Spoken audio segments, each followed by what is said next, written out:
Good evening. My name is Jose Vera, Chair of Traffic and Parking, and we're going to convene this meeting. First, Thank you, Mr. Chairman. So we will read item 1A first. That is virtual attendee call information. So pursuant to Chapter 20 of the Acts of 2021, and in order to ensure active public engagement, the City of Worcester currently allows for both in-person and remote participation at all of its meetings. To partake in the meeting, you can either come in person or you can join via Zoom. There is a link that's listed on the municipal calendar of the city's website, and there's also a phone number for tonight's meeting. The phone number is 1-646-828-7666, and the access code tonight is 161-411-9888. So we do ask that folks be aware of the item that we're speaking on. If you would like to speak on a particular item, you can use the raise hand function that is either on the bottom center of the Zoom application, or if you're dialing on a phone, you would dial *9. Again, we will use the raise hand function to make sure that we're facilitating conversation. When the item you want to speak on comes up, if you'd like to speak on it, please use that raise hand function. And obviously, if you're in the chamber, when the chairperson gives you an opportunity, you may approach the microphone. Thank you, Mr. Chair. all right, we go with the approval of the minutes. Order that the City Council Standing Committee of Traffic and Parking hereby approves the minutes of Traffic and Parking Committee meeting on November 19, 2025. Roll call. Councilors Balata, Yes. Ojeda, and Chairperson Councilor Rivera. Yes. Thank you. All right, we're going to start with handicap and parking petitions. We got 3A, Dennis O'Brien requests installation of additional handicap parking space in front of 53 Elm Street. I'm going to refer to the commissioner. Yeah, thank you, Mr. Chair. So this item's been held a number of times. We have been unable to gain clarification from the petitioner as to the purpose and the need for this particular petition. So I don't know if they're present either online or in the chamber. But in the absence of that, we would recommend that it be filed at this point. Is there anybody here in that petition? In order, anybody online? Mr. Chairman, there is no one raising their hand for this item. All right, then I'm going to motion to file. Roll call. Councilors Balata, Yes. Ojeda, and Chairperson Councilor Rivera. Yes. Thank you. All right, we have B, Joseph Cumming requests installation of additional handicap parking space in front of 53 Raymond Street. Going to refer to the chairman. Thank you, Mr. Chair. So in this case, there is an existing handicap parking space here. This is a request for an additional space. We had some discussion at the prior traffic and parking meeting. There was, I believe the petitioner was unable to attend, and I don't think we had their testimony, but we did hear from a number of neighbors who did express some concerns about the use of the existing space. So I would like to personally hear testimony from those in attendance today before making a recommendation. Are you here on that? I am. Answer, I'm please. Joseph Cummings. I'm the one who petitioned for it. So what the commissioner was referring to is letting us know you having a driveway and a handicap spot, the need for another one. Yes, I do have a need for another one because the Raymond Street where I live, it's on a steep hill, and I have a hard time climbing hills and stairs. I can't go like more than 150, 200 feet without the walker. And the handicap spot that I petitioned for in 2020 is right now being used 100% of the time, just somebody parking their car there while they use their other car. And it's really difficult for me to climb up, especially with all this snow and stuff. From my driveway is a hill up, and whereas the parking spot is directly across from my house. I'm desperate for that spot. I was talking with Rich Caruco in Transportation and Mobility, and he's highly for me getting it. Commissioner, based on that testimony, What would be your recommendation? Mr. Chair, so I would be interested in hearing if there's anyone else in the audience as well, or anyone online who has testimony that they'd like to provide as well, and then I'm happy to make a And I, recommendation. Could I add one more thing? Sure. The person who's using the spot 100% of the time is the same people that called in last time saying not to put it in. Do we have anybody online? Thank you, Mr. Chairman. It looks like Counselor Balata is the only person raising their hand at this time. All right. Any of my colleagues have anything they want to say? Yeah, through the chair, just have a question to the petitioner. Is the individuals that are parking in the space now, are they parking in it illegally? Do they themselves have handicap placards? Yes, I believe she got a handicapped son and she got a placard, and they just park their car there and use another car that they park in front of their house. Okay, thank you. So it seems like it's being used, but there could be a use for more than one. Thank you. Mr. Chair, we would agree that it sounds like there is demand here for more than one space, so we would recommend approval of this additional space. Sounds good. We're going to motion for approval. Roll call. Counselor Balata, Yes. Ojeda, Yes. and Chairperson Counselor Rivera. Yes. Thank you. Congratulations, Mr. Cummings. Thank you very much, gentlemen, and enjoy the rest of your night. Thank you. All right, we're on C. Samaras Correas requests removal of a handicap parking space across from 194 Pilgrim Ave. I refer to the commissioner. Mr. Chair, so we do recommend approval on this if there's no opposition expressed in testimony.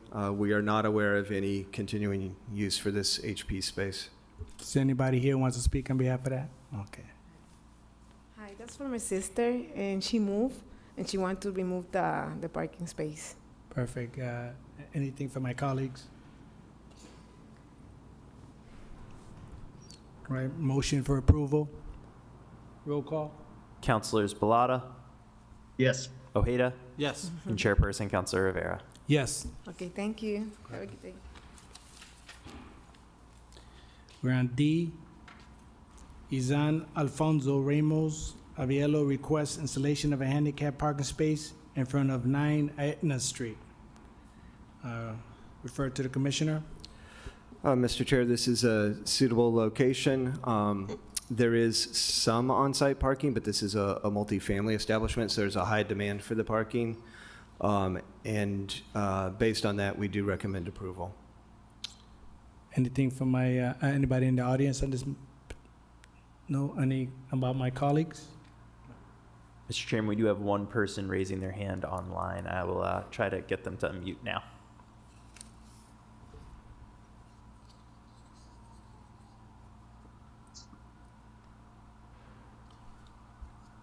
Christella, Yes.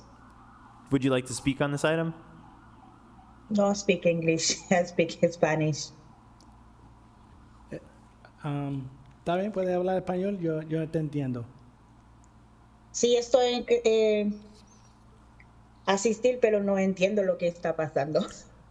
Tú estás hablando de la petición que está en el número D de instalación de parking, handicap parking en la 9 Etna Street o otro más. No, solo el del parking handicap están en 29, chama.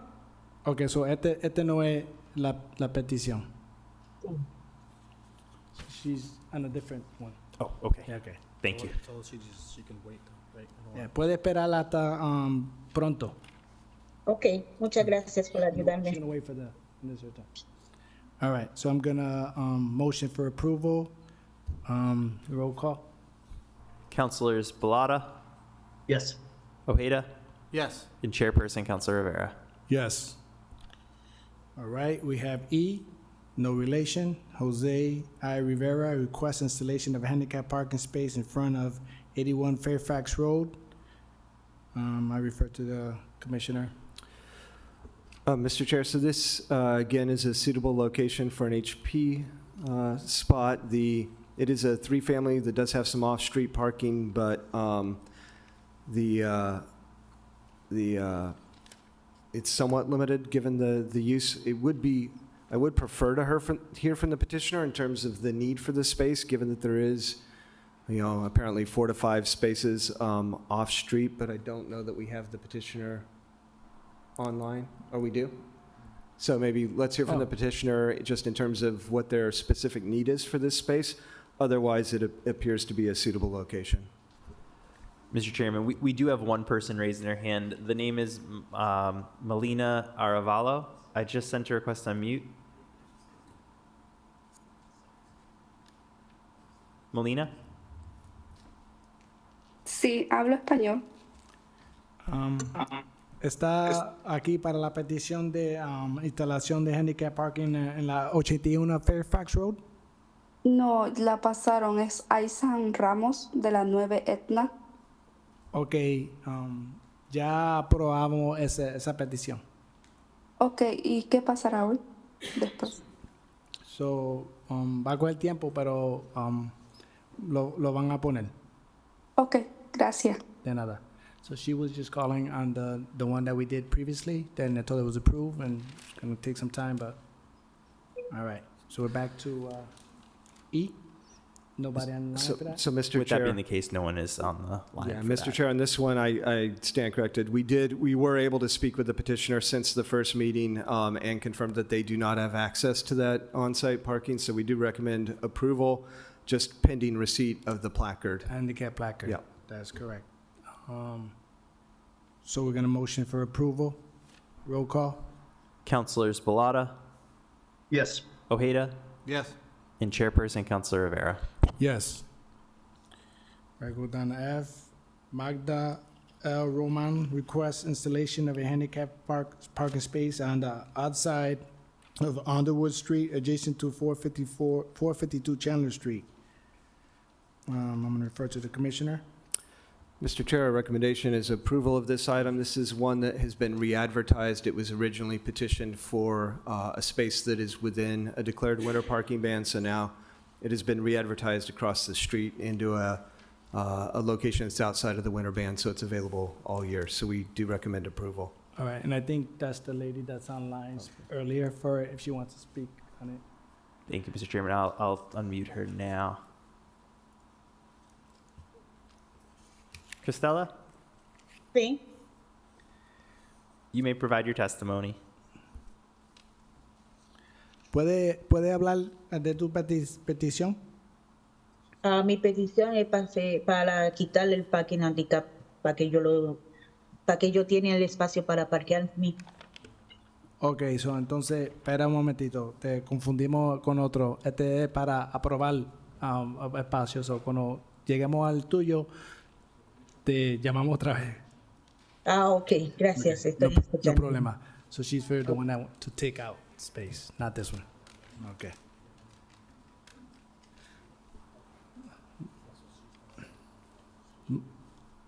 My colleagues have anything on F they want to say?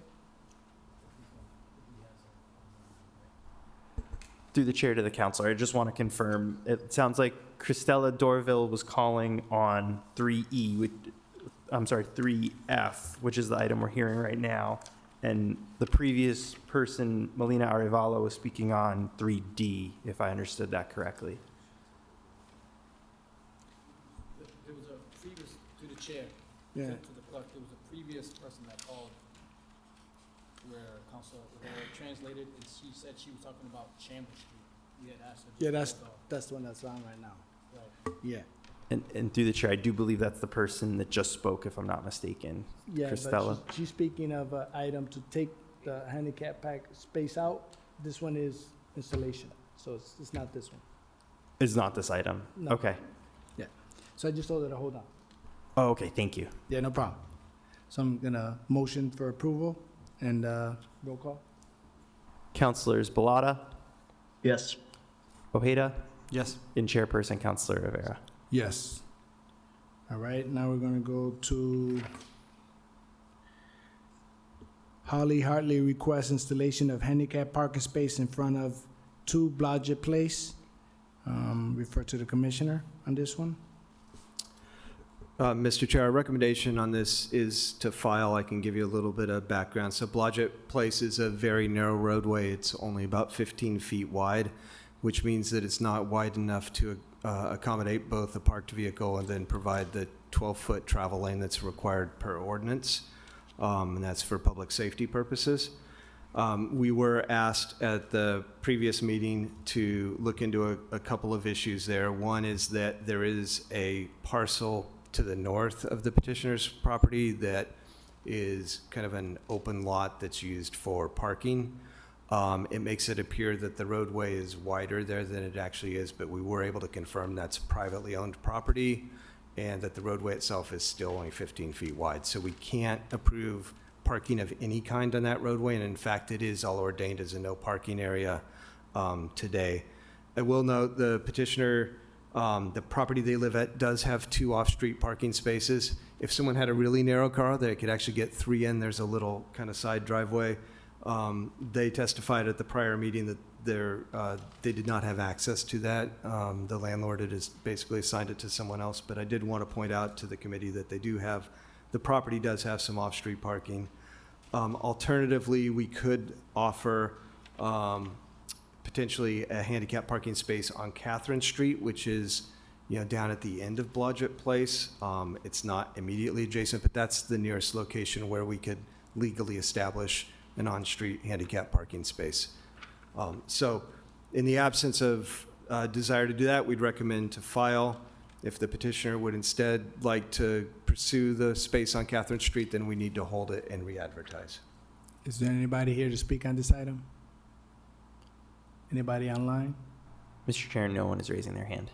About my colleagues?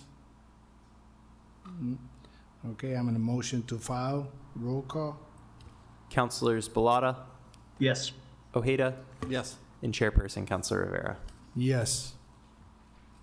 Right, and H, Mincho Dominov requests removal of handicap parking space in front of 16 Dayton Street. I'm gonna refer to the commissioner. Thank you, Mr. Chair. This space was ordained in 2008. The petitioner is apparently the landlord who lives at the location and confirmed that the resident has moved out and the space is not being used, so we recommend approval. Anybody here to speak on that item? Online? No, Mr. Chair. My colleagues? Okay, motion for approval. Roll call. Councilors Balata, Yes. Ojeda, Yes. and Chairperson Councilor Rivera. Yes. On I, we have William Hogg and Kayla Melvin request installation of 2 or 3 handicap parking spaces or a drop-off zone in front of 339 Main Street in the zone that is proximate north or south of the bus stop, fire hydrant near the Roth Iron Gate. I'll refer to the commissioner. Mr. Chair, we're hoping that the petitioner might be either present or online so we can understand this petition a little bit better. What we know is that they have described that they're establishing some sort of healthcare facility at 339 and are therefore looking for some handicap spaces on Main Street. They've requested 2 or 3. Given the parking demand in that area and the fact that there are 2 HP spaces further north of Mechanics Hall, we would recommend 1 or 2 instead, and we'd also like to discuss with them the exact location, given that it is a bi-level sidewalk there.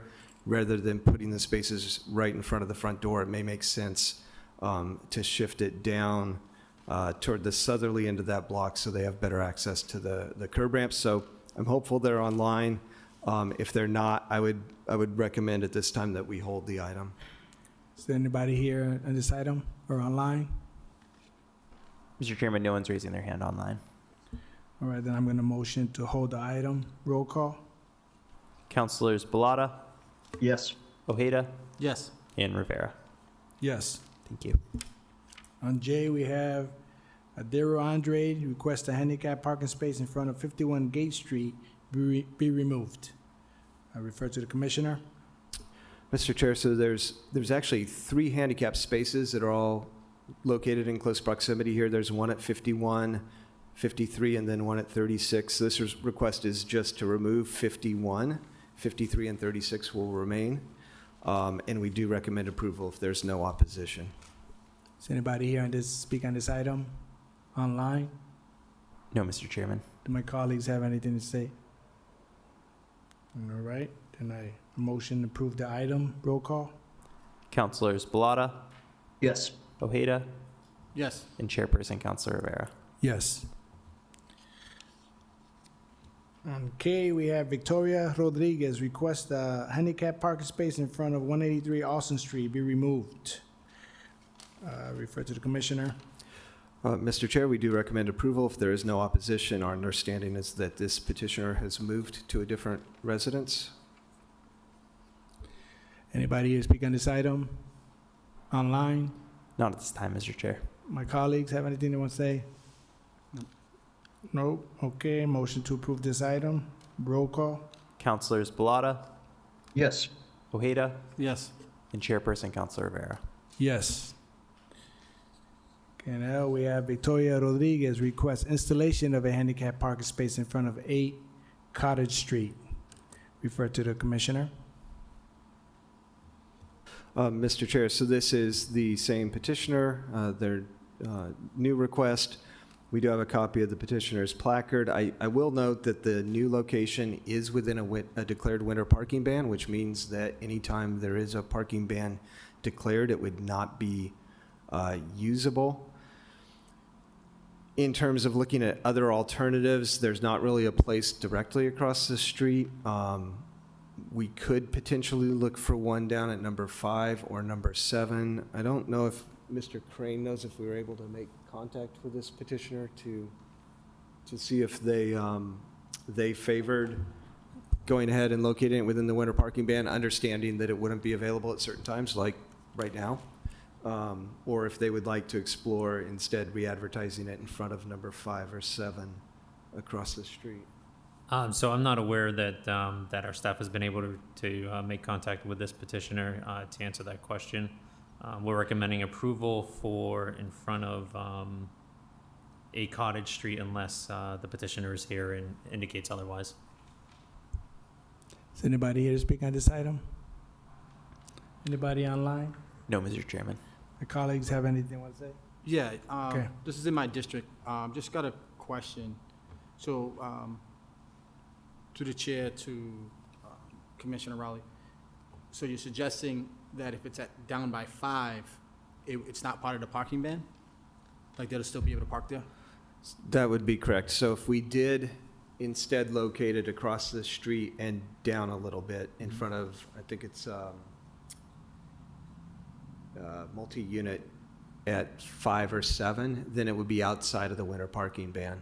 But we have been unable to reach the petitioner to confirm with her whether she would like to do that or keep it more proximate to her site. So we could also hold this if that's what the committee would I mean, yeah, I prefer. mean, it depends on what you guys decide, but if there's something that, you know, myself or someone from my office, my aide, can reach out to them and, The other, it's something that you guys do. if we have contact this info, request. we'll try to, through the chair, if we have contact info, we'll try to make contact with them, but I don't know whether we do on this petition or not. One thing, if the committee was comfortable approving it, we could recommend approval here, and if we're able to make contact before the ordinance gets submitted to the full council, and it turns out that the petitioner would prefer to cross the street, it could always be recommitted back to this committee then to be re-advertised. Yeah, I mean, I don't want to delay the process either, but I think it'd be a good opportunity to reach out to them because, you know, parking ban in the winter is pretty tough, especially if someone has a handicap parking. You don't want to put them out, but at the same time, it gives them an opportunity to be closer to home versus Right. nothing at all. Would a quicker process be to hold it and then get in contact with them, or approve it and then? The fastest process would be to recommend approval now, and we could always have it recommitted if we needed to. Hopefully, we wouldn't need to, but that would be faster than holding it, I think. I do, through you, Mr. Chair, to the clerk, I don't know if you were able to find contact information Through the chair to the commissioner, in the petition, it does look like the person lists a phone number and an email. So it is an opportunity that if we did approve it tonight, we would be able to give you both of those things to Okay. be able to reach out to that person. All right, then my motion is for approval. Roll call. Councilors Balata, Yes. Ojeda, Yes. and Chairperson Councilor Rivera. Yes. All right, we have Mr. Steve Soto requests installation of a handicap parking space in front of 98 Maywood Street. Refer to the commissioner. Mr. Chair, so this is a similar situation. This is located within a declared winter parking ban. In this case, there are some handicap spaces already across the street. We don't know how well utilized those are already. One possibility would be creating a third handicap space across the street to get out of the winter parking ban. Another would be to go ahead and place it where the petitioner had requested, recognizing that one would not be available during a declared ban. In this case, because there are a couple of different options, if they aren't present, I would probably recommend to hold this item. Okay, and by the way, is anybody here on that matter online? No, Mr. Chairman. Do my colleagues have anything they want to say on that one? No. Okay, then, motion is to hold the item. Roll call. Councilors Balata, Yes. Ojeda, Yes. and Chairperson Councilor Rivera. Yes. On N, we have Chairman's order from the Committee of Traffic and Parking Request Standing Committee on Traffic and Parking Review, the feasibility of rescinding the second existing handicap parking space at 101 Illinois Street. Refer to the commissioner. Mr. Chair, so this is sort of an interesting situation. There's only one space at the location that actually is properly assigned for a handicap parking space currently, but there are 3 different spaces that are ordained there. So our recommendation is to go ahead and hold this, re-advertise it for removal of the 2 ordained spaces that are not signed, and then keep the 1 signed space that's out there today. Anything from my colleagues? No? Okay. A motion to hold the item. Roll call. And Mr. Chairman, just for clarification, as amended to remove 2 spaces at 101 and 99. Councilors Balata, Yes. Ojeda, Yes. and Chairperson Councilor Rivera. Yes. Thank you. On O, we have Jasmine Smith requests installation of a handicap parking space in front of 4 Cheney Street on the apartment B side of the building. Refer to the commissioner. Sorry. Mr. Chair, so in this case, it is a suitable location. There is limited parking at the residences, and we do have a valid handicap placard, so we're recommending approval. Anybody here speak on that item? Online? Mr. Chairman, we do have one person raising their hand. Just ask that they provide their full name and city or town of residence prior to beginning testimony. Can you hear me? We can, yes. Okay. My name is Ming. And so I'm the owner of the street Cheney in the same street. I want to oppose that. This proposal. First, this Cheney Street has been really tight. And so by signing a designated parking handicap like a space, it's going to cause the congestion situation much worse. And so far, it's like if you look at like the streets in the snowing day, and also like big trucks basically cannot pass it at all. Even the snow blow, they don't want to go there because it's too tight, that street. So, and it's going to cause the safety concern for the passengers and also other cars as well. If we have like a handicap like a designated handicap street, the space over there. And the second is like, so for Cheney, it has a large parking areas. I think I remember it's like 4A and 4B as well. So they have 2. They can just like assign one of the parking lot location as the handicap like a space. It's safer and also is more close to the home. They can do that away, right? So for these reasons, I wanted to just like deny and also postpone the proposal for this handicap parking space. Based on the testimony, Commissioner, do you have any recommendation? Yeah, Mr. Chair, so it is a narrow street, as the caller had mentioned. It's about 19 and a half feet wide. That is wide enough to accommodate parking on one side of the street safely, and parking is allowed on that even side of the street, so where the petitioner is requesting a reserved HP space.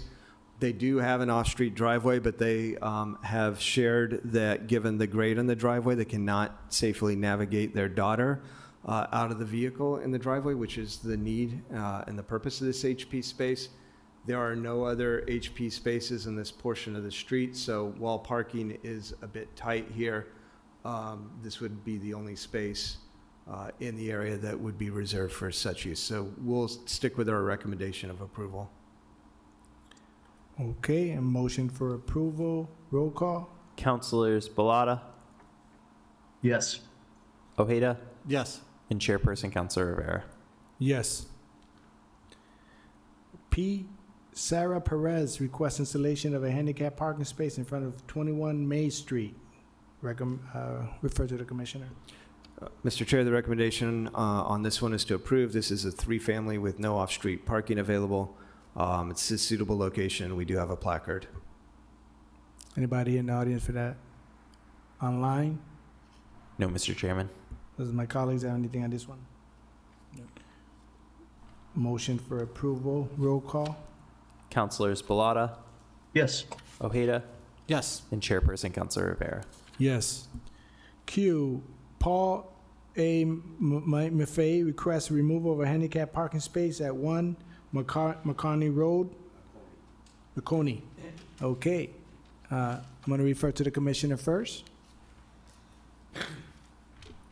Mr. Chair, so this is an interesting petition. So there's an HP space next to 1 Marconi Road, which is right where Indian Hill Road and Marconi Road meet. Marconi Road is actually a private street, and Indian Hill Road is a public street, so this space was installed very close to the stop sign, and I think the reason for that was to get it up adjacent to the public street. But looking at the ordinance, the actual space itself is ordained for Ararat Street, but it wasn't installed there. So it's a really interesting history on this one. Our recommendation, therefore, is to go ahead and, I'm going to refer to my second bullet in the notes first, to approve an order removing the existing HP parking signs. So those are on Indian Hill Road, and that order could accomplish that since there's no ordinance that accompanies that. And then the second part would be to hold and re-advertise the petition to remove the HP space that's ordained on Ararat Street but was never actually implemented. Gotcha. Yeah, the space was for a John LaPrade who lived at 1 Marconi Road, but he died on December 3rd. So that space, it won't be needed anymore, so. Okay, so if nothing from my colleagues, I'm going to motion to hold and then for re-advertisement for that matter. Roll call. Oh, And Mr. Chair, we would also, in addition, recommend the order to remove the existing signs. that's correct. Roll call. Councilors Balata, Yes. Ojeda, Yes. and Chairperson Councilor Rivera. Yes. R, we got Alberto Ruiz requests installation of a handicap parking space in front of 97 Puritan Ave. Refer to the Commissioner.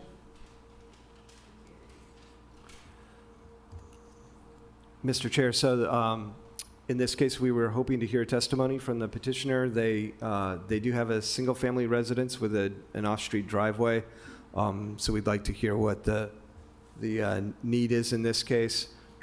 And there is also a nearby HP space at number 93, although I believe that's being used by a different resident. So pending testimony, we can make a recommendation.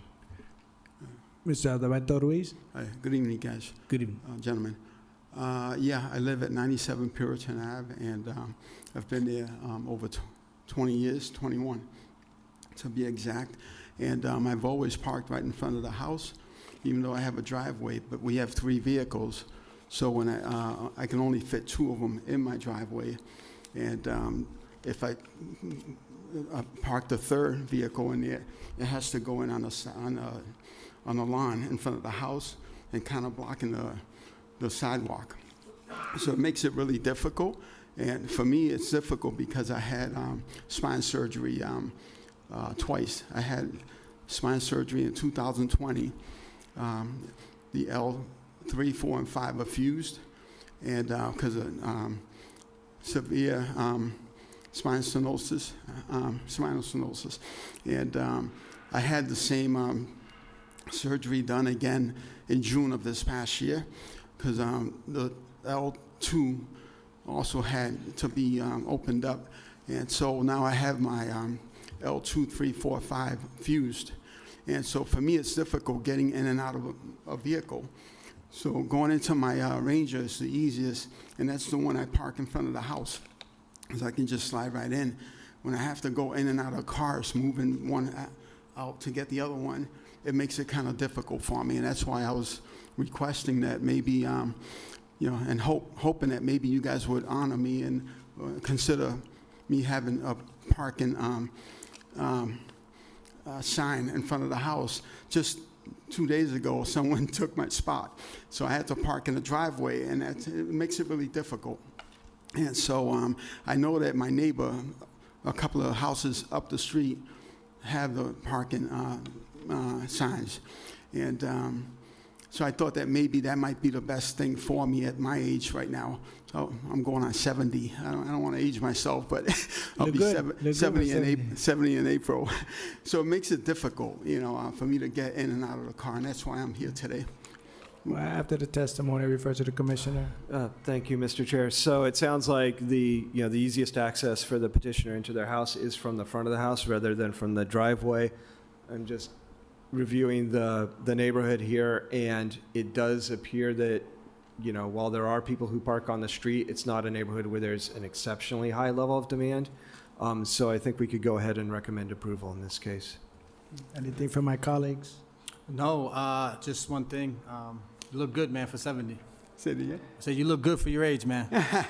Keep it going. We go way back, you know that. But no, this is good. I mean, I'm looking at the street now. This is the older picture, but yeah, I definitely agree with you, Commissioner. Thank you. All right, motion for approval, roll call? Councilors Balata, Yes. Ojeda, Yes. and Chairperson Councilor Rivera. Thank you. Yes. Thank you, gentlemen. Appreciate it. All right. S. We have Cristela Dovo. Cristela Dovo requests removal of a handicap parking space in front of 29 Shamrock Street. Refer this to the commissioner. Mr. Chair, so there are actually quite a few HP spaces on this short street, and this would remove one of them. We are recommending approval unless there's any testimony opposed to that. Anybody in the audience on this matter? How about online? Mr. Chairman, I do believe this is one of the folks who were trying to speak earlier. Cristela? Sí, Ok, so esta es tu petición para quitarle la placa de handicap en la 29 Shamrock Street. sí. Ok. ¿Eso es lo único que quiere decir o quiere decir más? No sé si puede poner como algo, después lo quitaron para que le queda como personal. No, so la petición para hoy es para remover el espacio de handicap. Sí, porque me dieron un ticket por eso, porque viví en la casa, la persona que pusieron ya no vive en el apartamento, fui yo que viví en el apartamento, por eso no tengo donde que poner el auto. Okay, basically she's saying she got a ticket, it was there, this is not to be needed. My colleagues have nothing to say, my motion is for approval. Roll call? Councilors Balata, Yes. Ojeda, Yes. and Chairperson Councilor Rivera. Yes. So, señora Cristela, lo aprobamos. Muchas gracias. Okay. ¿Y cuánto que vas a, como cuánto que vas? No sé, pero danos un poquito de tiempo. Ok, All right. She was asking Gracias. how long. I said, I don't know, but give us some time. Yeah. Okay, we have T. David Saliba, request removal of the handicap parking space in front of 29 Shamrock Street. Recommendation, refer to the commissioner. Mr. Chair, so this is the same location. Since we just acted on it, we can file this one. All right, motion to file, roll call. Councilors Balata, Yes. Ojeda, Yes. and Chairperson Councilor Rivera. Yes. We have Councilor Louis Ojeda on behalf of Kristen Lyons requests installation of a handicap parking space in front of 17 View Street. And refer to the commissioner first. Mr. Chair, so this is a suitable location. We do have an HP placard. It's multifamily with no off-street parking, so we're recommending approval. Councilor Ojeda? Thank you. All right, nobody has picked on it. Motion to approve, roll call. Councilors Balata, Yes. Ojeda, Yes. and Chairperson Councilor Rivera. Yes. We have V, Councilor Louis Ojeda on behalf of Matthew Garofalo, Project Manager of Sustainable Comfort Comfort Inc., request installation of a handicap parking space on Bowden Street, side of 55 Linden Street. Refer to the commissioner. Mr. Chair, in this case, the location does have an off-street parking lot, but it's not very accessible to the building because of the topography. There's a set of stairs between the HP space and the parking lot and the building, so it's not at all convenient for any users to access the building from that lot. So given that, we are recommending that one space be designated on-street for handicap parking as requested. Councilor Ojeda? Thanks again. Do we know if anyone's on? I'm not sure if you said that regarding this. To the chair to the councilor, no one's raising their hand at this time. Okay. All set. Thank you. Yep. Motion to approve, roll call. Councilors Balata, Yes. Ojeda, Yes. and Chairperson Councilor Rivera. Yes. W, we have Paul Beelan, request installation of a handicap parking space in front of 27 Hitchcock Road. Refer to the commissioner. Mr. Chair, so this is an interesting location in that there are a number of HP spaces elsewhere on Hitchcock Road. There's none immediately in the direct vicinity of 27, but there are a number elsewhere. There were previous items where two spaces had been installed here.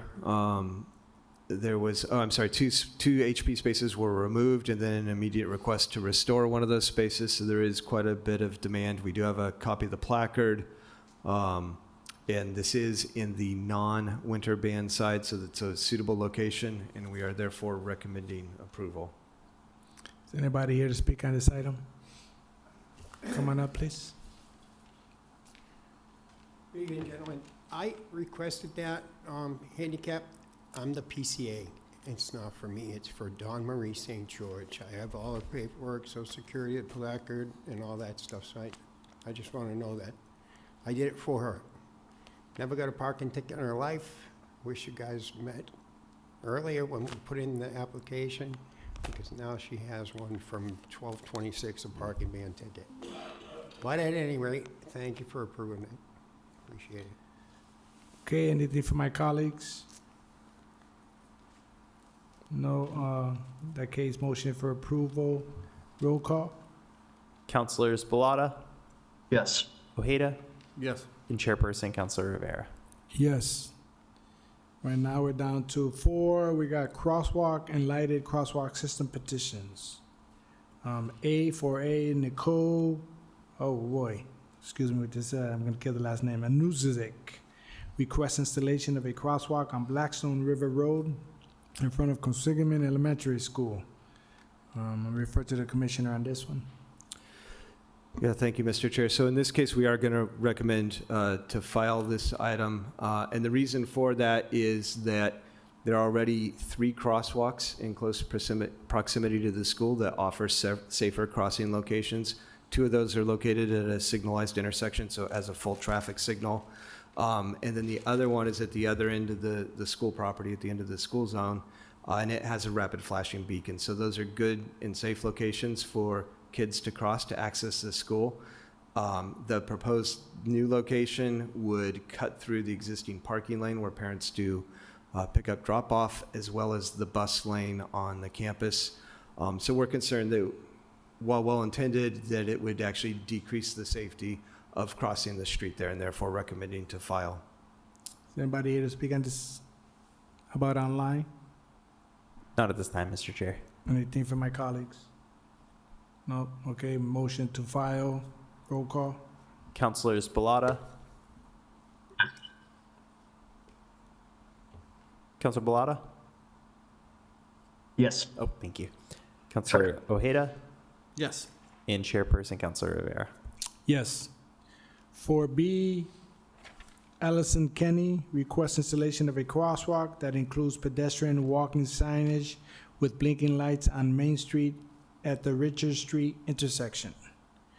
I'm going to refer to the commissioner on this one as well. Yeah, thank you, Mr. Chair. So in this case, we're recommending to file, but for a different reason, and that is because the council has already recommended these improvements at this location. So they're in the works, they're just pending funding, and I believe we did put this in our funding request for the upcoming fiscal year. Yes, we did.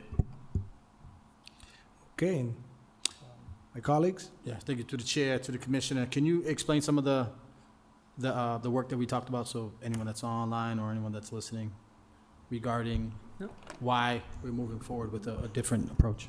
Yeah, through the chair, I'm going to ask Mr. Crane to respond to this. Through the chair.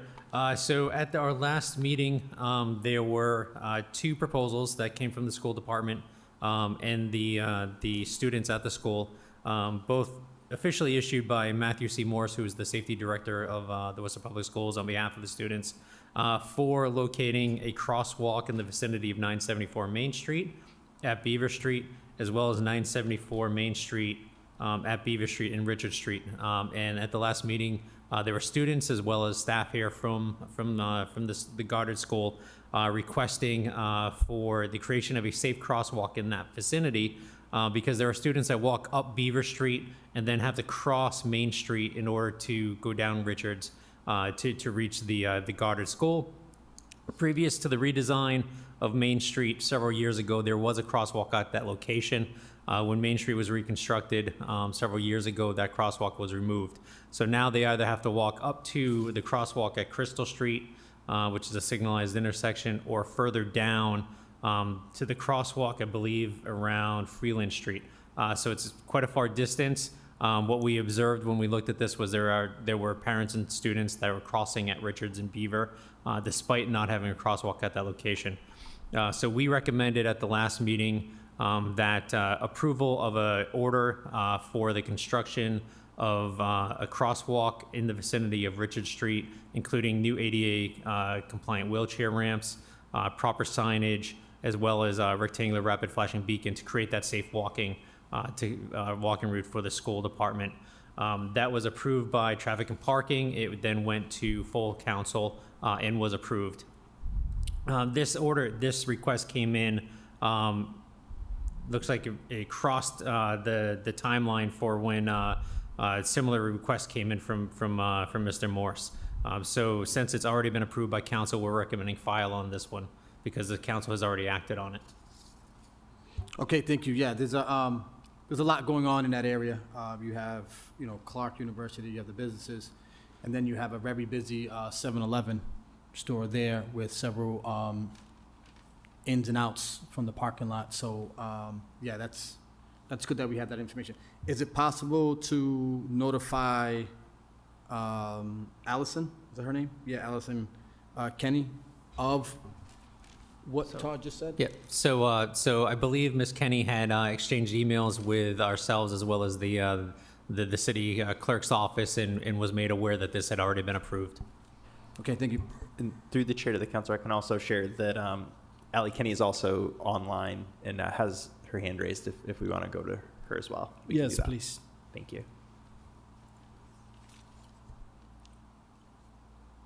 Hey, everybody. Yep, this is Allie. I just wanted to say thank you. Yes, our petitions had crossed, but I'm the wraparound coordinator at Goddard School. I do want to just say thank you so much for the crosswalk and that it's been approved. I'm also really glad to hear that we're talking about adding pedestrian activated blinking lights or enhanced signage. We know how vulnerable young children are crossing the street, and this will be an added measure to make sure that they are safe.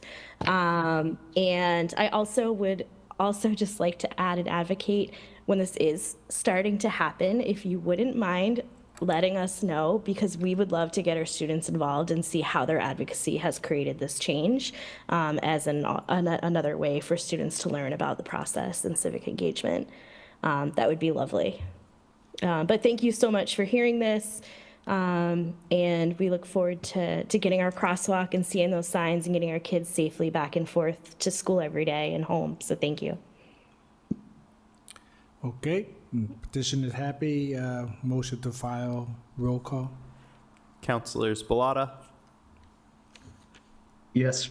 Ojeda, Yes. and Chairperson Councilor Rivera. Yes. All right, we have 4C, Nicole Aubin, St. Germain requests installation of a flashing pedestrian crossing signal at the crosswalk in the vicinity of Holmes Field located at 201 Plantation Street.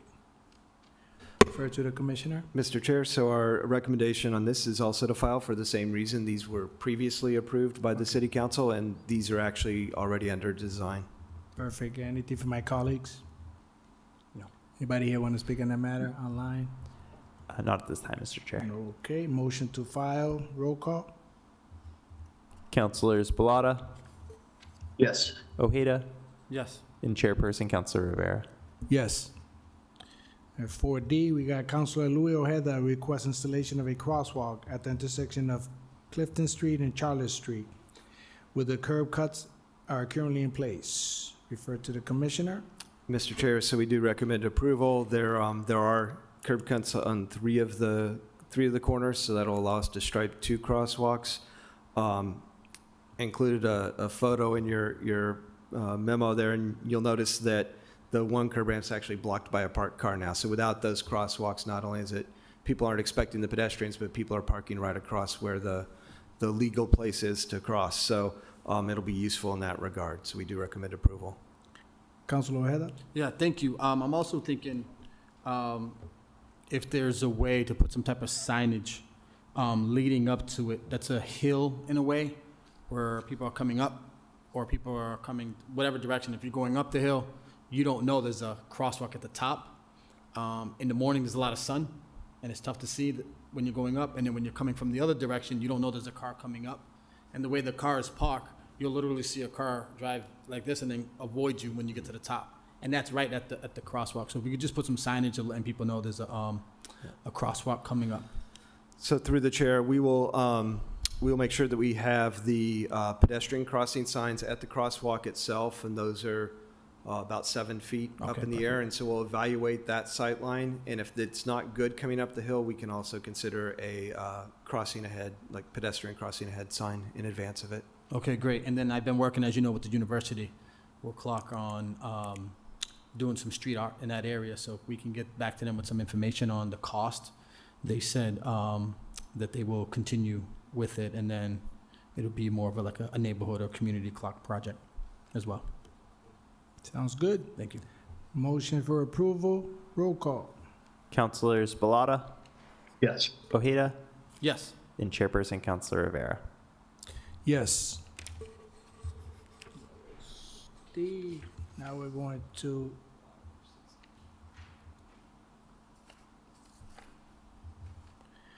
crosswalk at O'Connell Field located at 155, 165 Grove Street. Refer to the commissioner. Yeah, thank you, Mr. Chair. I think this is item E, if I'm correct? E, yes, Yeah, sorry. Okay.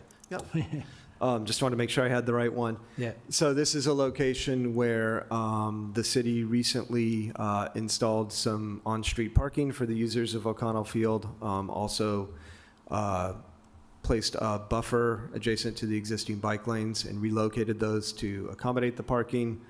So created a better and safer situation for all of the users in the area. Now, though, people are parking on both sides of the street because the way to maximize the parking was to put some on each side of the street. So this petitioner is requesting a rapid flashing beacon for the crosswalk there. It's an excellent location for one. That's a highly traveled street, and folks are going a little faster than they should. So we do recommend approval of a rapid flashing beacon at this location. Anybody want to speak on that matter? There we go. Come on up. Hi, I'm Lauren Sargent. I'm the one who put the petition in, and I am a lifelong resident of the city, and I'm really proud of the facilities that the city is providing. I coach field hockey at Doherty, so I'm constantly on that field throughout the fall. My sons play Worcester Youth Flag football, and that's being used on the weekends. And it's just such a busy area and so many people crossing the street all the time. People are now, with the parking, edging out to the crosswalk, and cars are just not stopping. So we put in this petition as a way to prevent an accident before it happens. Oh, thank you. Thank you for your time. Anything from my colleagues? No. Just a question through the chair to Commissioner Raleigh. I know, like, considering that there are so many cars parking there, is there an opportunity to have anything in the middle of the street marking that it's flashing? Because I know sometimes that can block, cars can block people viewing the flashing lights on either side of the street. Was just curious if I don't know if that's an option though here because it's so narrow. Through the chair. I'm sorry, through the chair. So we don't really have an opportunity for anything in the median in that location, but we will assess the sight lines approaching the rapid flashing beacon on either side. If I remember correctly, how the parking's arranged there, I think the parking is infringing from the departure side rather than the approach side. But that's something we'll definitely take a look at and make sure that there are good sight lines. And we can also take a look and make sure that it's clear where the parking lane begins and ends. It's definitely clear from the lane markings, but there may be some additional signage that could help reinforce that as well. Okay, with that being said, motion for approval, roll call. Councilors Balata, Yes. Ojeda, Yes. and Chairperson Councilor Rivera. Yes. Thank you. All right, moving on to 5, no parking petitions. 5A, Lisbeth Vasquez requests installation of no parking anytime signage 5 feet from the curb cut in the vicinity of 11 Ives Street. Refer to the commissioner. Mr. Chair, so by law, there is no parking allowed within 5 feet of any curb cut in the city. So these are things that we very rarely sign because it applies anywhere across the city. However, this is a very unusual case where the curb cut itself is offset considerably from the petitioner's driveway. And so it creates a little bit of an optical illusion, and I think it's created a situation where people are parking, maybe even thinking they are parking 5 feet away from the curb cut, but are actually right up on it or maybe even within it. There's a fire hydrant on the opposite side of the curb cut, so that makes it very difficult to navigate into the driveway, perhaps even impossible if someone's parking too close. So we do think, in this case, a no parking sign is warranted and recommend approval. Is anybody in the audience for this matter? Online? No, Mr. Chairman. My colleagues have anything on this matter? Okay, in that case, motion for approval, roll call. Councilors Balata, Yes. Ojeda, Yes. and Chairperson Councilor Rivera. Yes. Okay, we got a 5B, Samantha Warren requests installation of no parking anytime signage on the left-hand side of Ivernier Road and the first 60 feet of the right-hand side of Ivernier Road. Refer to the commissioner on that one. Mr. Chair, so in the time, this petition was actually filed when this was already in works. This had been heard previously and approved. So these signs are ordained and they are actually in place now, so this item can be filed. Okay, motion to file, roll call. Councilors Balata, Yes. Ojeda, and Chairperson Councilor Rivera. Yes. 6A, 1 and 2-way street configuration petitions. Ryan Chamberlain requests Elm Street from Linden Street to Main Street to be converted to a 2-way street. refer to the commissioner.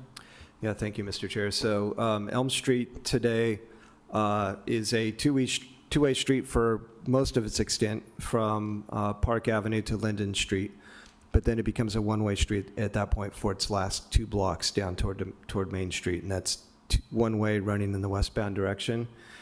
So that has a couple of negative consequences. One is that if you're traveling toward downtown, if you're traveling eastbound, once you hit Linden Street, you've now got a discontinuous route in front of you. You can't continue straight ahead, so you need to turn right onto Linden Street, turn left onto Pleasant Street. If you're trying to get kind of up into that northerly area, you need to turn left again onto Chestnut Street. And then actually you don't have great opportunities to get down toward Main Street either. So it makes for really circuitous pathways. The other thing that the one-way arrangement that's presently in place does is it makes it difficult to access the properties on those 2 blocks. You can only do it in the westbound direction coming uphill from Main Street, so that impacts the Pearl Elm Garage. It impacts the 2 other buildings that are on that block, one of which is under redevelopment right now. And one of the things that cities are doing is they're going back and they're looking at these one-way street systems that were put in predominantly in the late 50s and 1960s. And they were frankly intended to just move cars through as fast as they could without understanding kind of the ramifications that had to things like local access and just logical circulation. So cities are going back and taking a look at their grids and thinking about changing these back to 2-way street systems where it does make sense to do so. In this case, we are recommending that those 2 blocks go back to 2-way, creating a continuous 2-way street on Elm Street. That would eliminate the circuitous routing that I described and also improve access to the properties that are on those 2 blocks. Presently, the one-way segment of Elm Street carries about 2,800 vehicles a day. In the eastbound direction, I would presume it'll carry a similar number in the opposite direction. One concern is, that folks may have is that this will attract more traffic to Elm Street. It is likely to attract a little bit of traffic.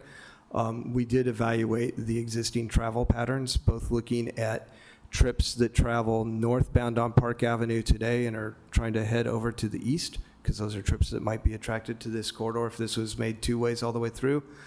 It looks like there's limited potential to divert trips there. There's not a whole lot of trips that are going north and then making that eastbound movement, for whom Chandler Street and Pleasant Street wouldn't already be better options.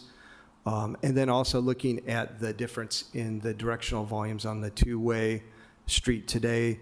It's only a few hundred vehicles more in the through direction than it is in the non-through direction. So, that does suggest we will see some increase in traffic, but nothing that would substantially change the character or how we manage the traffic on the street. Thank you. Is there anybody in the audience who speak on that? Please, name and residence, please. My name is Althea Fiore. I live at 44 Elm Street. And I walk in the neighborhood, and it is actually relatively safe right now for me and all the other pedestrians, including my roommate here on a rollator, to actually cross the street without being hit.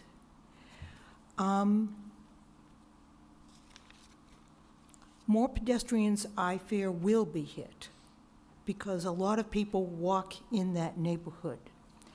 Also, the Museum of Worcester is there, and they unload busloads of kids.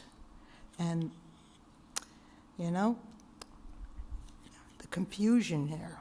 I'm kind of wondering about the confusion. But if you do decide to change, and it sounds like you are, going to change it to a 2-way, what are you going to do to ensure the safety of everybody, not just cars? Are you going to have more signage? Are you going to have, there used to be a crosswalk down at Elm and Main. and it was purposely let go. You're going to have a crosswalk there, you're going to have traffic lights. What are you going to do about Walnut Street, which comes up from Foster Street? It's one way and it goes right into Elm. Well, you do see where I'm going with this. This is complicated. And, you know, there may be something that does need to be done about Elm Street and those 2 blocks. But I would hope you would consider that everybody needs to be safe.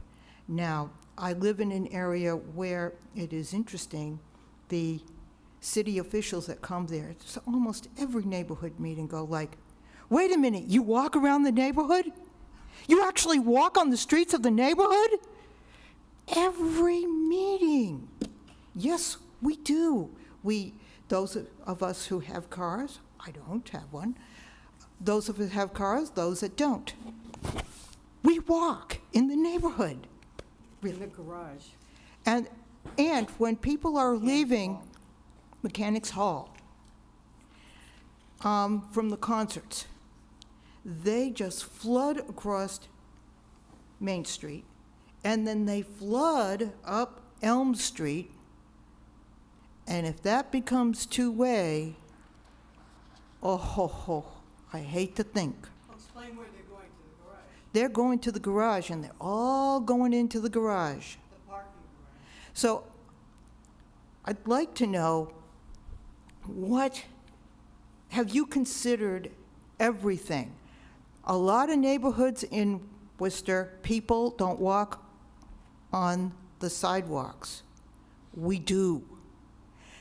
And it's bad enough trying to look, 3-4 ways, see if there's a car zooming up, gonna hit you. Okay, I'm always been relieved. I hit at Linden and Elm, and I look across, and all I have to do is, I only have to look down one, and I can cross safely. I am not the only one. I do look out the window, and guess what? Yeah, lots of other people are doing the same thing. So whatever it is you finally decide to do, please remember the pedestrians. Please remember that you have people who have cars who are going to Mechanics Hall, and when they get out, we're all into the music. Doesn't matter what your concert is. You're into the music, and you're tired about music, and you're thinking the music. You're not thinking about traffic. You're really not, okay? I know. I go to Mechanics Hall for their concerts, and I'm not thinking about the traffic, all right? And everyone else around me, it's the same thing. But what are you going to do for signage?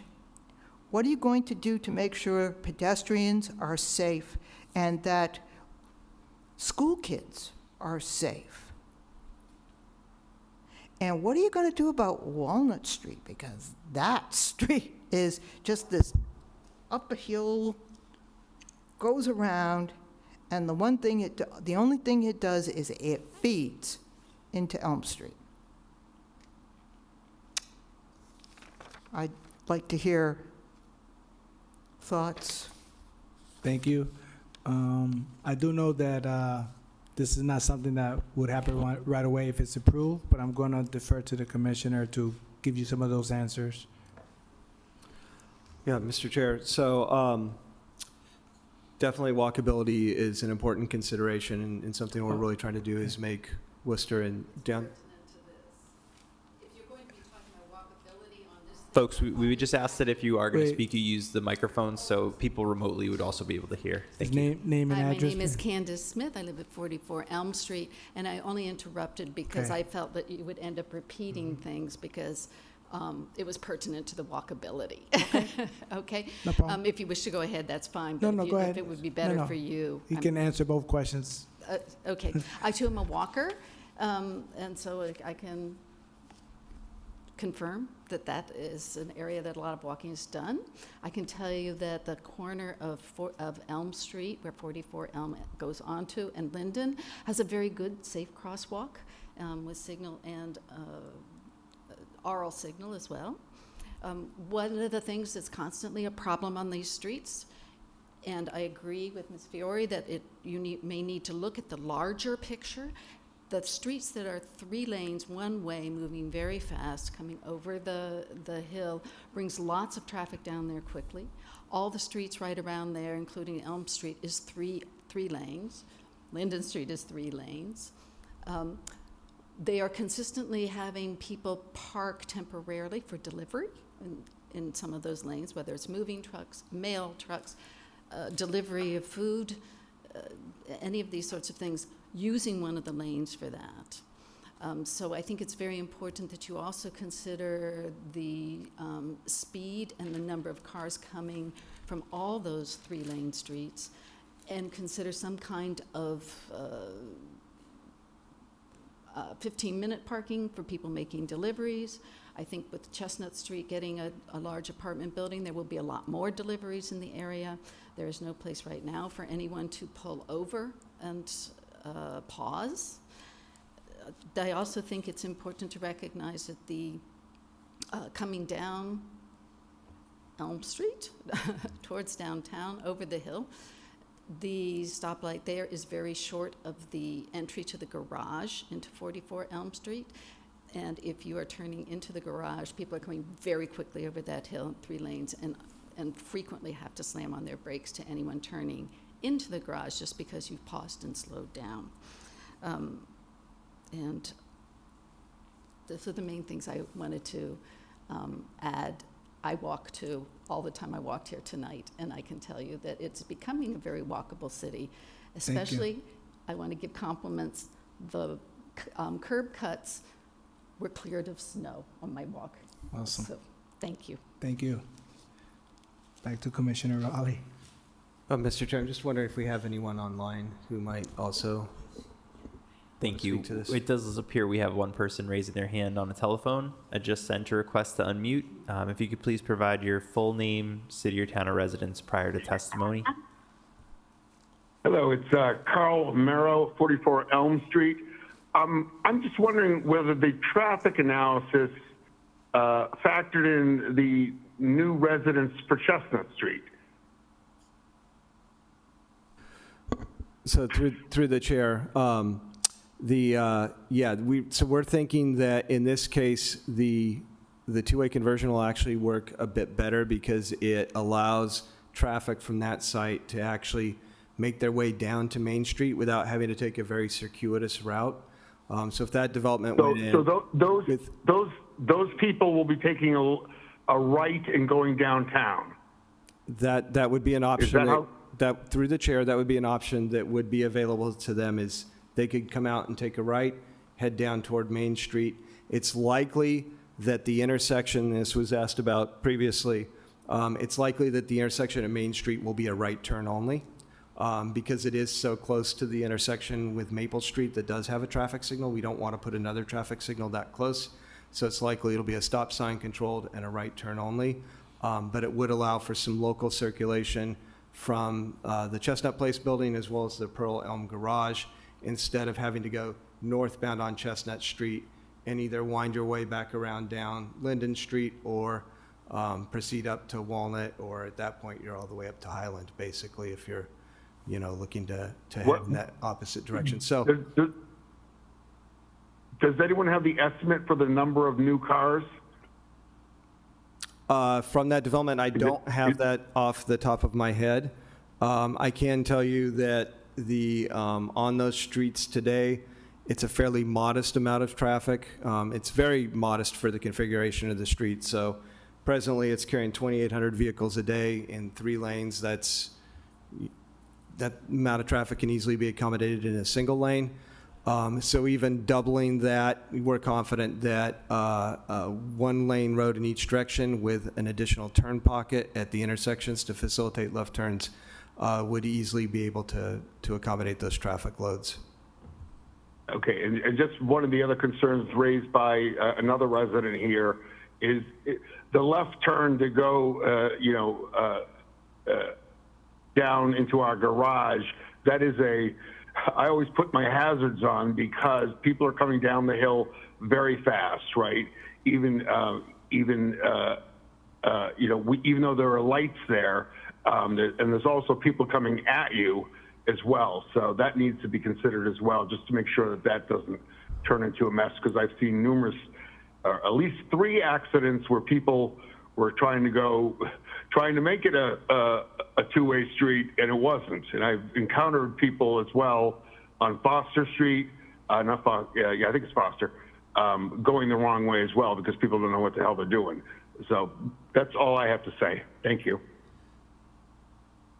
Mr. Chair, I did just want to clarify that, so we've heard people speak about turning into the garage at 44 Elm Street. That garage entrance, I believe, that's off of Linden Street, is that correct? Correct. Yeah. There are 2 garage entrances off of Linden Street. One is almost immediately after the stoplight, and the second one is further down.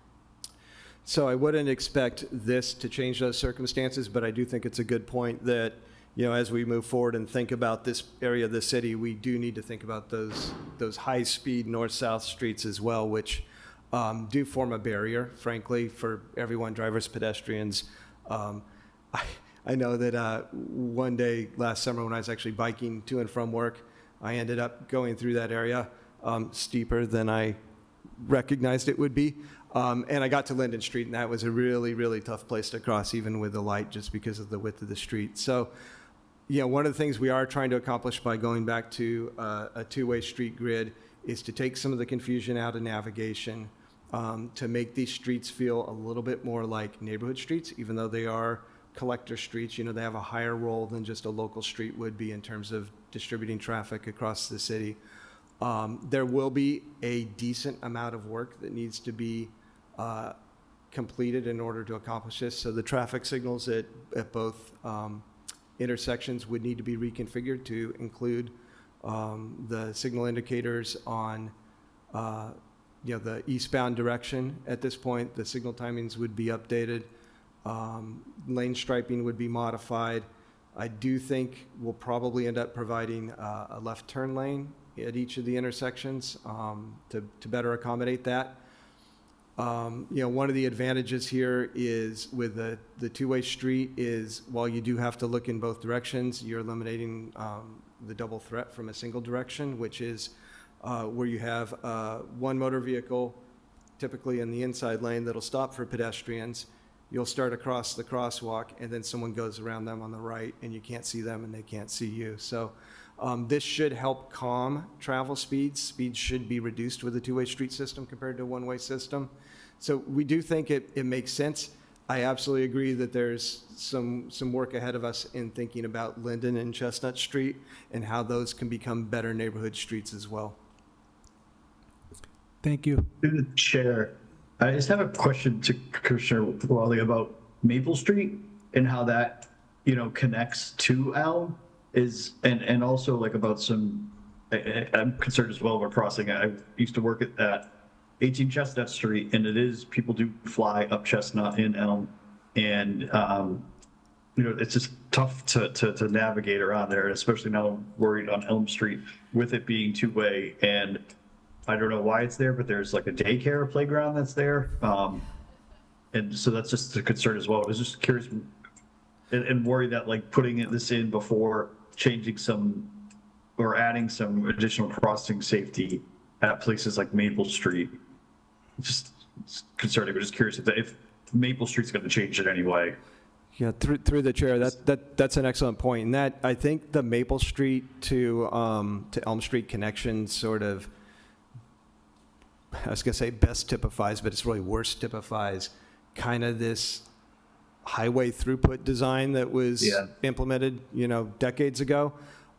People do fly through there. It's a little bit confusing to navigate because on Maple Street you have two lanes and then you don't know if they both allow you to continue on or if you're really supposed to get down to one lane. Yes, exactly. You don't have to stop at the intersection. So we have, we've taken a preliminary look at that. One option that was considered was actually making that leg of Maple Street two ways too, which would provide a way to get down to the signalized intersection. That's something that we'll continue to look at. I think what's probably more likely is that, at least for the time being, that would remain one way, but likely to become stop sign controlled at the intersection. So you don't have people that are kind of making that high-speed maneuver around the corner like they do today. And then just having Elm Street be two ways at that location should have a traffic calming effect as well, because now you're not turning onto something that looks like a highway with multiple lanes. So very much agree that at least the intersection portion of Maple will need to be addressed at the same time that this conversion actually is implemented. And I do think it does open up some options we can think about on Maple Street as well, potentially even looking at two-way. Thank you. Councilor Ojeda? Thank you. Yeah, there's a lot. There's a lot going on. I meet with my residents regarding this. I know there was a meeting with the chamber regarding about the new projects in the area as well. I guess I have a lot of concerns, a lot of questions. You talked on them a little bit, spoke to them a little bit, but I don't even know where to begin. Sorry, I got a lot of notes here. But we'll start off with Maple Street. Is it possible in the meantime to have signage when you're coming off Maple Street? So if I'm coming off Maple Street, I'm getting ready to make that right turn, signage in front of me, maybe, intersection sign, or hopefully maybe a blinking yellow light, some type of beacon to slow them down before they get onto the somewhat highway. Just kidding. And then also, at the end of the day, I want to make sure that we do our best to make sure the residents feel safe. Obviously, there's going to be a lot of change to someone that's been living there for many years, a lot of traffic, a lot of cars, and they just want to feel safe. One of the things I want to make sure that the residents know, and working with Commissioner Raleigh and his team, they do a really good job of making sure they listen to what the residents are asking for and try to push that forward. So my question to the commissioner, to the chair is, can we make sure that we do add some more calming measures in that area? It's going to be new to a lot of people. There's some streets in the district that have changed a little bit, and I've noticed, a lot of people that just aren't used to it, or people that are just new to the neighborhood. The GPS is going to change. It probably doesn't update as well. So as much signage as possible coming up and coming down. There is that driveway or the garage that when you're coming up, you make a left. How are they going to get into there? Also, if there's going to be additional lighting in that area. I don't know how well the lighting is now, but it being Worcester, I'm pretty sure some of the lighting is very old and not up to date, where it's pretty much higher than it needs to be. I've known that in the district, a lot of the lighting should be lower than what it is. And obviously, there's no parking allowed, right? That's going to be the plan for coming up that street. There'll be no parking allowed on both sides of the street. Through the chair to the commission.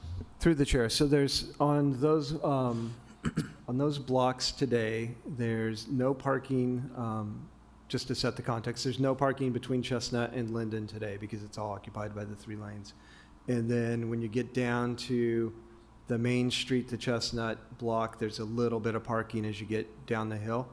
That, at least the last few spaces down toward Main Street, will need to be eliminated to accommodate the 2-way parking. There may be some opportunity mid-block at some point to have a little stretch of either parking or, load zone or something like that to accommodate people getting in and out of vehicles. That's a detail we're going to need to have to work out. But it would predominantly be no parking as it is today. Okay. And through the chair, to the commissioner, as residents have said, and I've lived in that neighborhood forever, when you are going up Chestnut, it is, they do move pretty fast up that street, that intersection. So I'm just hoping, no problem. I was just hoping that we don't just focus on the street itself when it comes to signage, is also signage around the surrounding streets, because again, it's going to be new to people. So anyone coming up, anyone going down Elm, anyone coming up Chestnut, they're not going to know that potentially there's going to be a car cutting in front of them that they've never been used to seeing over the years. So again, there's a lot going on. And then again, I've had a couple of neighborhood meetings, so there's a lot of information that I want to be able to share with them. So whatever you guys put together, please send it my way, and I'll definitely share it with the residents. Through the chair, yeah, absolutely. And, you know, as, assuming this moves forward, as the lane marking plan and the signing plan gets developed and refined, we'll be sure to share that with the council as well as with the public, so there's the opportunity to review that. And then it's a ways off, but once implementation happens, we want to make sure that it's, you know, it's not something where you just go and flip a switch and all of a sudden it's two-way streets. We'll be out there with variable message signs. They're alerting people to the fact that the traffic patterns are changing. Obviously, you want the lane markings and the signage to be as clear as possible, so it does look and feel like a two-way street now. I think Linden and Chestnut Streets themselves, while they remain one-way streets, need some enhanced signage to clarify to people that those are one-way streets currently. So it's clear which direction you can turn and which one you can't. So we will definitely want to focus on all of those things. And there is a lot. This is kind of an early step. This is saying, hey, conceptually, we agree this should be a two-way street through here. Then there's some design work that needs to happen. And lastly, through the chair, has there been any talk about trees? You know, there's not really many trees going down that way in that direction. Might be a good opportunity. Maybe. Through the chair, so that's certainly something we could look at. Anywhere a sidewalk is 8 feet or wider, there is the opportunity to present, as long as there's not utility conflicts, so we'd have to evaluate that, but there's the opportunity for trees. If there are some opportunities for curb extensions, you know, near pedestrian locations, that might provide an opportunity to get some shade trees in as well. Go ahead. I wanted to approve of your mention of loading zones or passenger drop-off zones or pullover zones, also the curb extensions, which I think is what we call bump outs. Normally, I think that you need to recognize and are recognizing that as more apartment buildings go up and as more people move into particularly One Chestnut Place, that we're just going to have a lot of foot traffic, but the foot traffic now includes a lot more delivery traffic. And whether it's children who are in school buses or the UPS man or the mailman, there needs to be accommodation for getting it to those buildings where there are people. One side of the street doesn't have residences on Elm Street, one side does. And I think saying that there will be no parking sounds like you're not tracking the need for pause zones of various sorts. Right now, anyone who takes an Uber from 44 Elm because they can't walk or in a wheelchair, the Uber has to just stop in the lane. It just puts on its flashers and stops in the lane and waits for them there. And they wait on Elm Street because it's not safe to wait on Linden Street. So again, looking at the picture of what's coming in for 3 or 4 blocks before you ever get to Elm Street, I think is something important to consider. Thank you. One more. Go ahead. To follow up on Candace, 44 Elm Street is a condominium building which has a lot of elderly and some disabled people, okay? I assume that One Chestnut Place is going to have the same thing because it's supposed to be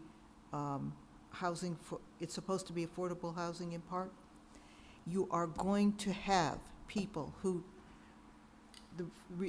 need to be able to access other vehicles easily from a curb, just as you've been approving handicap parking places. You're going to have that. And 44, we take our life into our hands for our cabs, our paratransits, you name it, the friends who might be coming up to drop you off or pick you up. But we have a lot of older people, and we have at least some disabled people. I mean, there's a ramp. We have a ramp installed at 44 Elm Street. So. Before I make my motion, I just wanted to let you guys know that if this moves forward, there's gonna be a public meeting where you guys can come and also share these great ideas with the city. So, because shared a lot of good stuff, good information that they could be used towards the plan to make the street safer. So at the moment, my motion is for approval. Roll call. Sorry, through the chair, would it be possible to make a friendly amendment to add consideration of like a crosswalk on Elm Street near the garage on 40 on? I'm just concerned, like I know this isn't going to be flipping a switch, but I'm just concerned that doing this in this alone, or at least through this order, this is by a standalone order, but would love to like incorporate something into that if possible. Through the chair, so certainly that's something we're going to be looking at is that intersection. I think we're going to have to come back to this committee for some traffic control changes at that intersection as well as Main Street once we have those design details worked out. It would be, I think it'd be fine to request a chairman's order, asking that as the design evolves, DTM look at improving pedestrian crossing opportunities at the Elm Street, Maple Street intersection and elsewhere. And then when we come back, we can share what we've found as we've worked our way through the design process. Thank you. If the chair's open to that, that would be great if possible. Sounds good. Move forward. All right. Motion for approval. Roll call. Councilors Balata, Yes.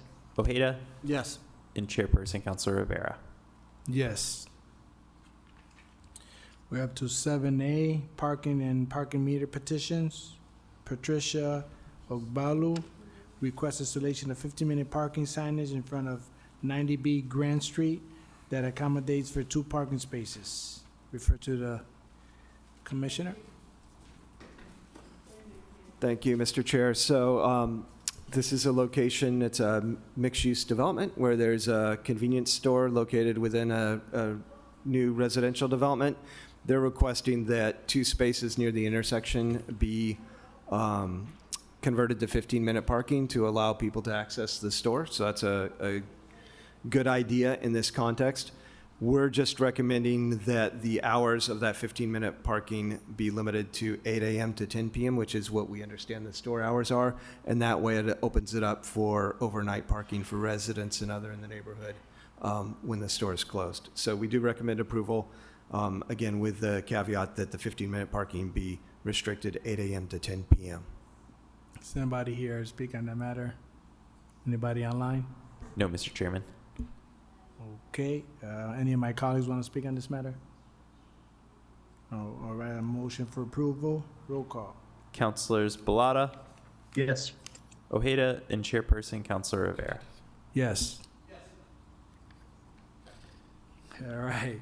We'll move to B. Joel Wallen requests removal of the commercial loading zone in front of 237 Millbury Street. Refer to the commissioner. Mr. Chair, so this is, I believe it's actually a passenger loading zone. It was ordained and installed in 2024, so it's actually pretty new.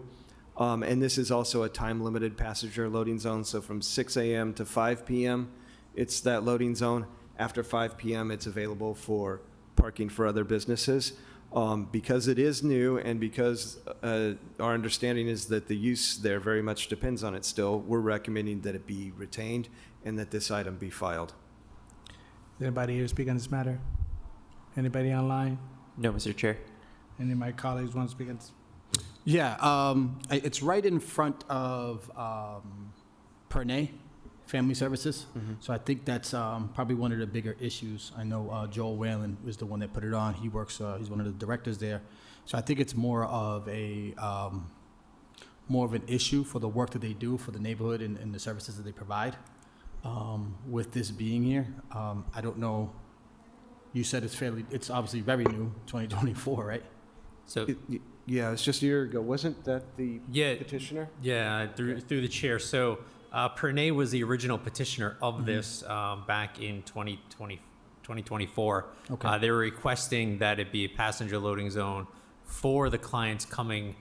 So because at the time the curb was parked, 100% utilized, and their clients were unable to access the curb for loading and unloading. So we had ordained the commercial load, the passenger loading zone for their use and purpose.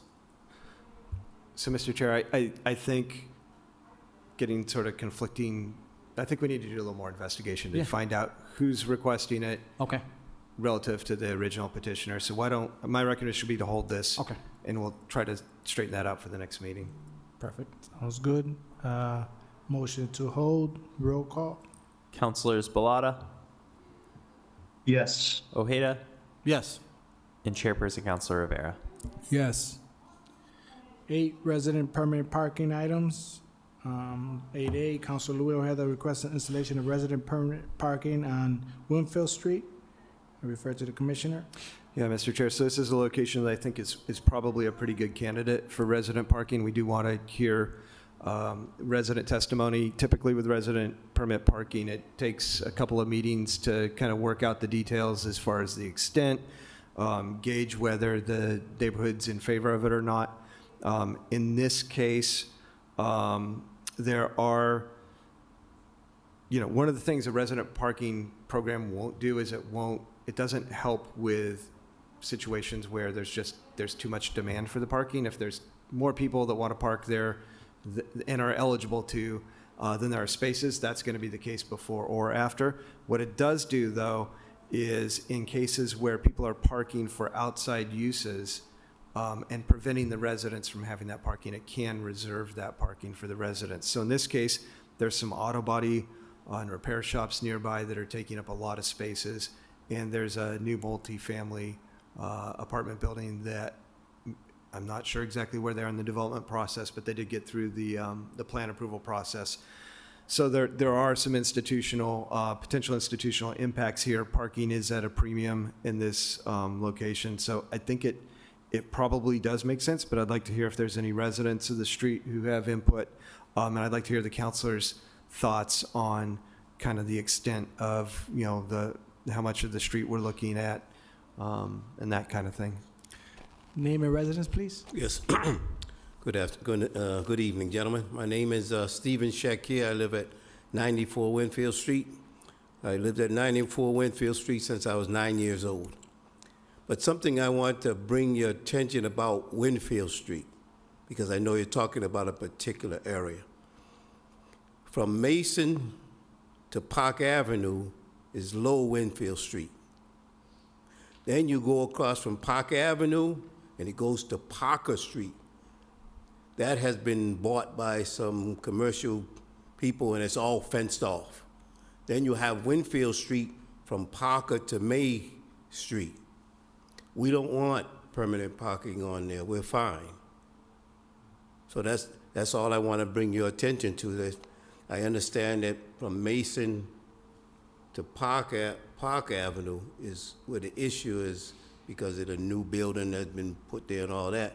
But on the Winfield Street it's not a straight line. It cuts off at Park Avenue, cuts it, then it comes over and Parker Street cuts it. So it's not, it's not just one street. So I'm gonna say no for Parker to May Street on Winfield. We don't need it. We have a lot of residential parking with driveways and things like that. That's all I got to say, gentlemen. Thank you, Councilor Ojeda. Yeah, no, I agree. Thank you for being here. This was a thing that Councilor Haji and I were working on. At the time, we didn't really know whose district it belonged to, so it's actually it's actually in your district. But because SMOC had their units being built there, you have the issues with the garage, and then the intersection. We did the drive around, and that intersection's there, so it's pretty bad. I was hoping there would be some more residents here, so I think this is something that if we can get some more, maybe you reach out to residents and talk with them to figure out what the feel is like over there. But there is a lot going on from that. Forget what's that? That's Dewey Street. So from Dewey right to that intersection on Mason Street, there's a lot going on. It's a tight road. There's actually a huge pothole that we gotta take care of.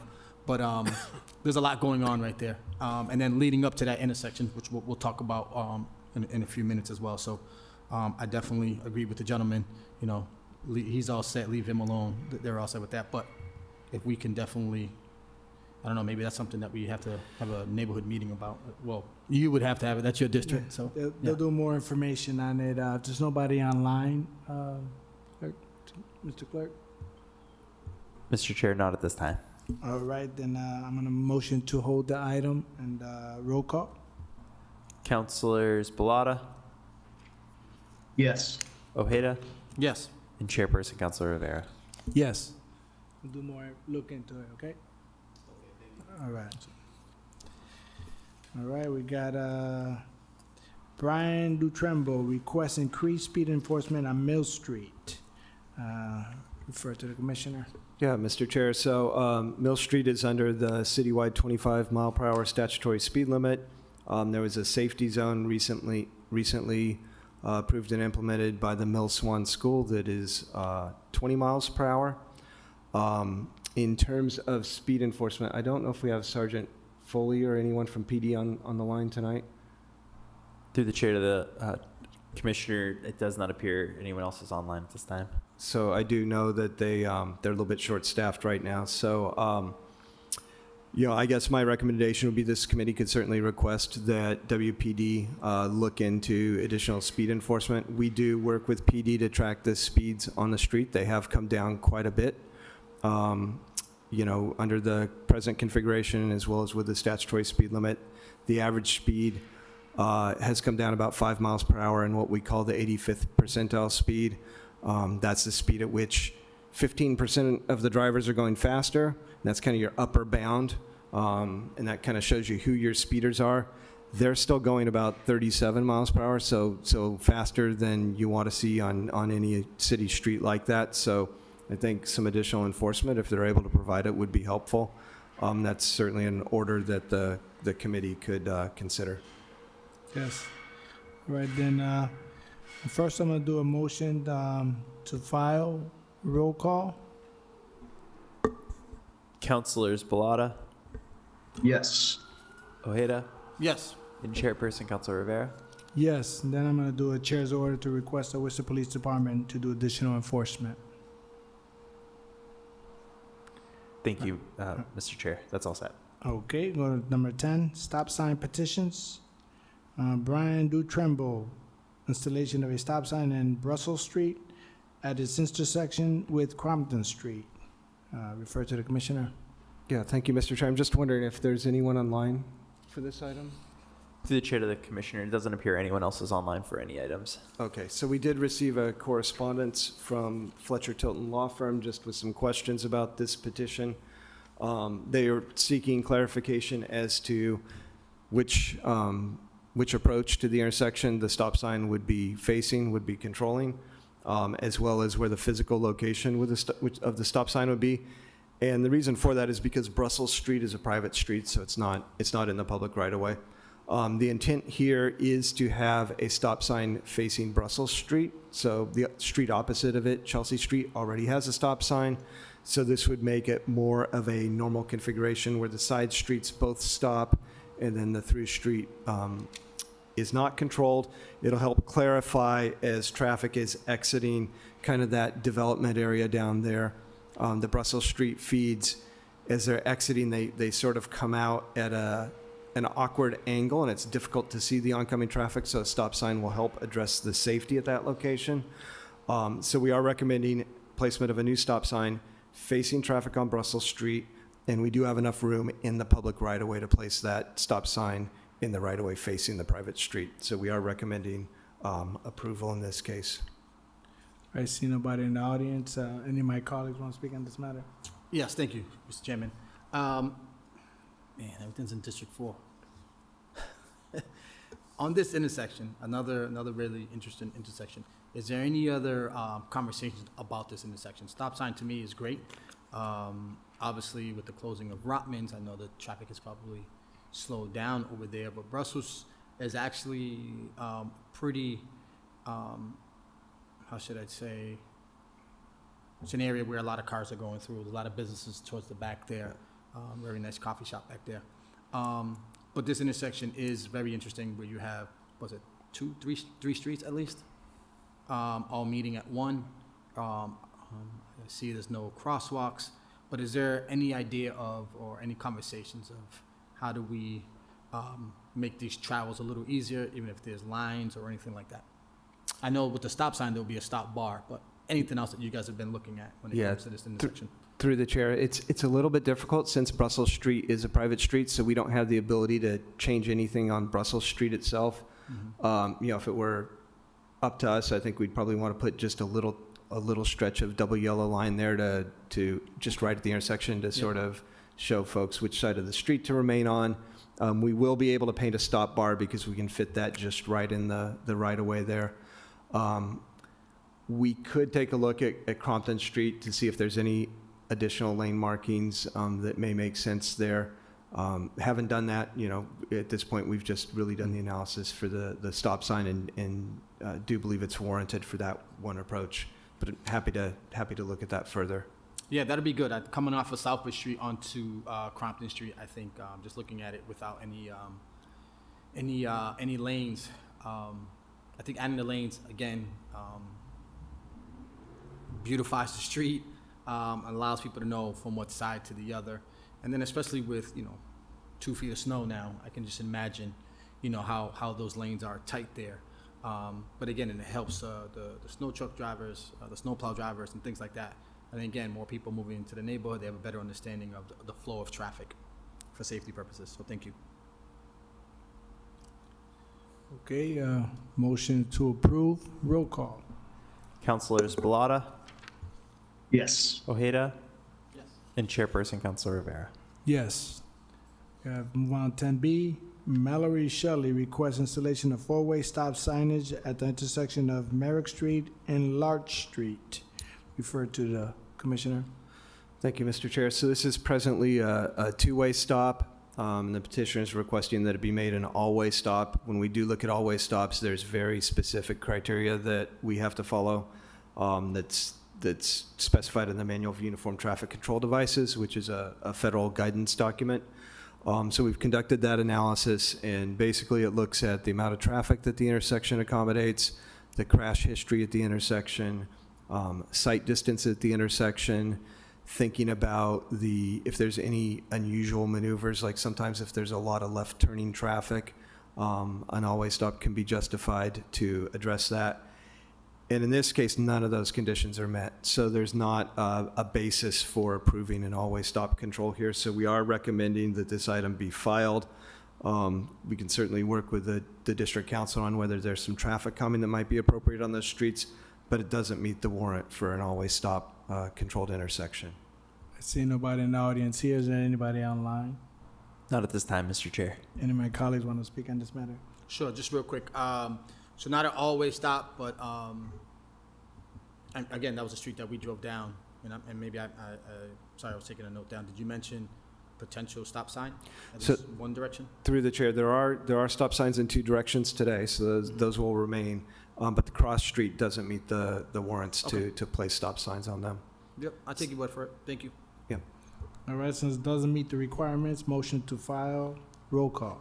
Councilors Balata, Yes. Ojeda, Yes. and Chairperson Councilor Rivera. Yes. Moving on to 11, traffic sign petitions. Mayor Joseph M. Petty requests installation of additional signage relative to the existing paid parking on Walnut Street, specifically near 18 Walnut Street. So I refer to the Commissioner. Thank you, Mr. Chair. So there is a small metered parking section. It's actually only 3 spaces up at the top of Walnut Street. We did evaluate the signage. It's not particularly well signed and could use some more signage, so we are recommending approval. Nobody in the audience, anybody online? No, Mr. Chair. Any other colleagues want to speak on this matter? No, okay. Motion for approval, roll call. Councilors Balata, Yes. Ojeda, Yes. and Chairperson Councilor Rivera. Yes. Moving on to 12, communication of the city manager, recommend adoption of proposed ordinance concerning regulation of parking at electric vehicle EV charging stations. Refer to the Commissioner on this matter. Yeah, thank you, Mr. Chair. So this is a proposal by the administration for an ordinance modification to establish some on-street parking rules associated with electric vehicle charging stations. So right now, there's nothing in our local parking ordinances that would reserve a space for an EV vehicle at a charging station. So even if you were to install one at the curbside, there's nothing parking enforcement or police could do to ensure that that was used only by vehicles who are intended to use it. So this is a pretty simple ordinance modification that specifies that when there's an EV charging station placed at the curb and it's appropriately signed for EV vehicles only, that only EV vehicles that are attached to the charging station and using those services can park in those spaces. It would also establish a $40 fine as a violation, which is consistent with other, the rates for the other parking violations. So that's basically the extent of it. The next item that you'll hear, 12B, talks a little bit about the EV charging station project. AJ, I don't know if anyone from DSR is online. Through the chair to the commissioner, it does appear that one person is available. So I believe Luba Zharova from DSR is online. So when we get to the next item, she can speak a little bit to the overall part of the program. Or if you'd like to take that item at the same time, just to get some context and background, we could do that. Sure, let's do that. 12B, transmitting informed communication relative to an update on the electric vehicle on-street charging station project. Is there somebody online? Yes, can you hear me? Yes. Yeah, thank you. Thank you for your time. My name is Luba Zharova. I'm the Director of Sustainability Projects. This project has been going on for almost a year. We received $500,000 from Mass CEC to install electric vehicle charging stations as a pilot on street in the multifamily neighborhoods where people may be able to afford and own an electric vehicle but may not be able to charge it on site due to density. And we are about halfway through the project, so I'm just joining here to provide an update on where we are. We have selected 4 sites. We'll be doing design in February and March, and we hope to install them in the summer or fall of 2026. Thank you very much. Yeah. Mm-hmm. Sure. Anything else? No, just wanted to provide an update because the original memo is a little bit out of date. It lists 4 tentative locations, but they have changed a bit as we were realizing that there were some constraints on some sites that we had to look for alternative sites. But overall, everything is going well, and we just want to provide an update. Well, thank you. Appreciate it. Any of my colleagues want to speak on the matter? Yeah, this is, thank you, Mr. Chairman. This is obviously in my district, and we've had conversations regarding the one on Consigment Avenue. Yes. And she had mentioned, I'm sorry, what was your name again? Luba, L-U-B-A. Yes. Yes, Luba we've met, Zharova. right? Yes, we have. That's right. All right, thank you. Yeah, I know the last meeting I wasn't able to attend, but they did mention that I'm not sure if it was approved yet, or you were gonna go back to figure out if the side street was better off versus Quinsigamond Ave. Can you give me an update? Yes, absolutely. Yeah, thank you, Councilor Haida. The concern for location near Crampton Park was that when during strong rain events, those charging stations may be damaged or submerged, and it was just not the right spot. We looked everywhere on Green Island. To be honest, Green Island is in a low point in our city and is most vulnerable to flooding impacts. So we looked high and low, and we decided to pivot to a different site. So our lesson learned from this pilot is probably in some sites of the city on street, charging stations may not be a good fit, and perhaps having it in like parking lots or higher lying areas is a better location. So we pivoted due to, frankly, the Green Island neighborhood associations were really against that idea as well. And we agreed after looking deeper into it. Okay, thank you. And can you, through the chair, can you give me an update on the Russell Street one? Hamilton.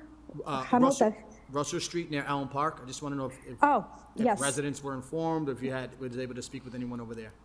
Yes, so that site is on the list. So the first one, yes, and Elm Park is on. Everyone seems okay with it. Parks have approved the site because transformer will have to be in a grass strip next to the sidewalk, and so we worked it out with them, and we think it's a really good site. There were a lot of crowdsourced map pins placed in Elm Park, so I know people want it, and there's a lot of multifamily homes nearby.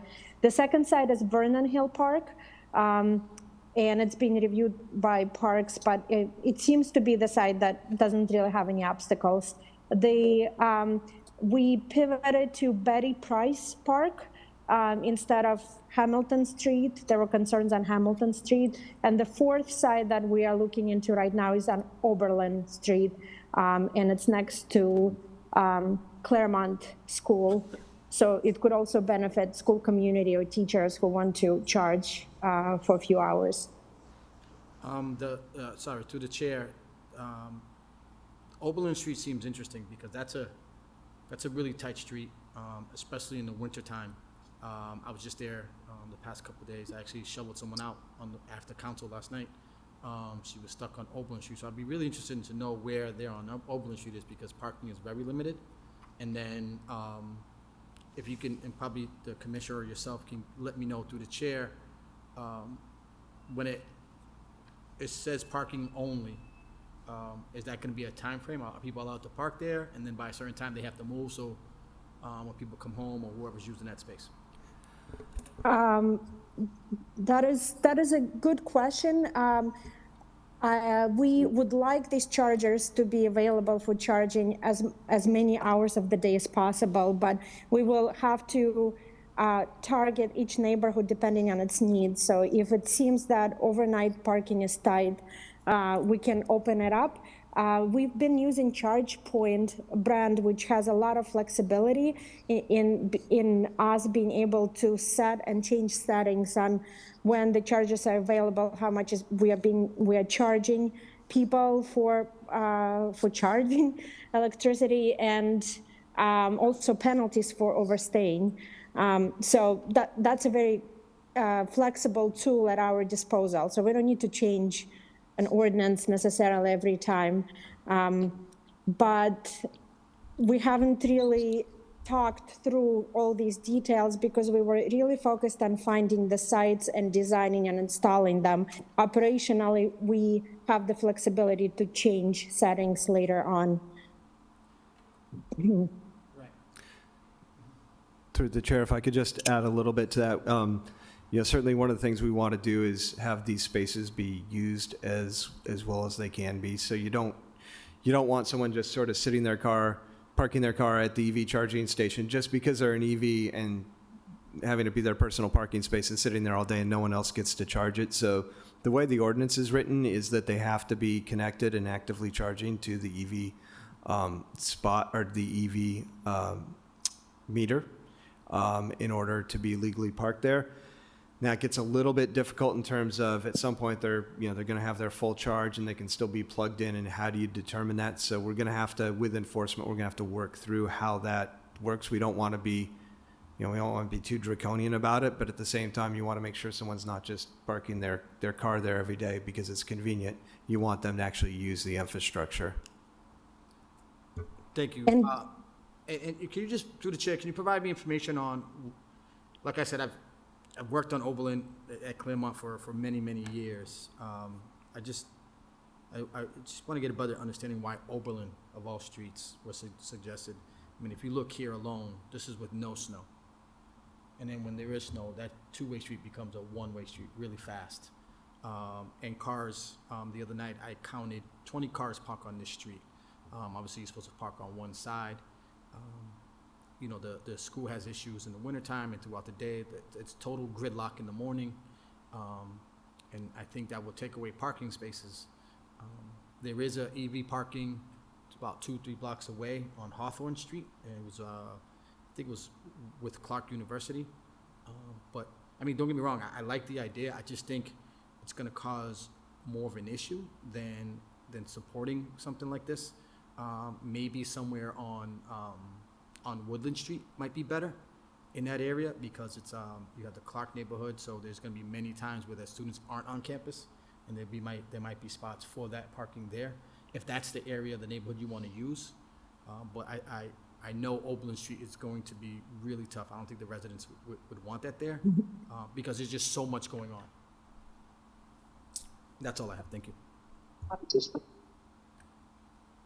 Through the chair, I have very similar concerns because again, like Benny Price Park, that Laurel Street, Eastern Ave is parking's a premium, and especially during the winter as well, and pretty much for everything that Councilor Ojeda just said, I also have those concerns and wonder again why this neighborhood and worry that it could just take away parking for a lot of residents that use the park, or was curious like if maybe Shrewsbury Street has a lot of people coming in and out that I think have different cars. I just worried that it would be taking up space for neighborhood parking. Would just like to raise that as well. Can I just add something?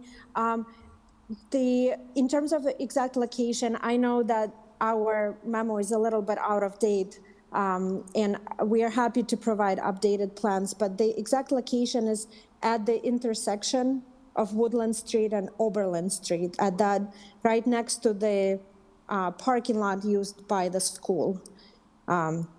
So just to clarify the exact location, 2 chargers, so 4 parallel parking spots on Oberlin at the intersection of Oberlin and Woodland. As for the comment about Shrewsbury Street, specifically, the requirements of the grant is that we look at environmental justice areas of the city that have multifamily buildings, residential buildings, I'm sorry. So on Shrewsbury Street, a lot of charging would be done by business patrons, which is not exactly aligned with the grant purposes. So we really didn't need to look at the residential neighborhood. We looked at a lot of factors. We looked at the environmental justice areas. We looked at the land use areas. We looked at the pins that people dropped signaling the preference for the charging stations.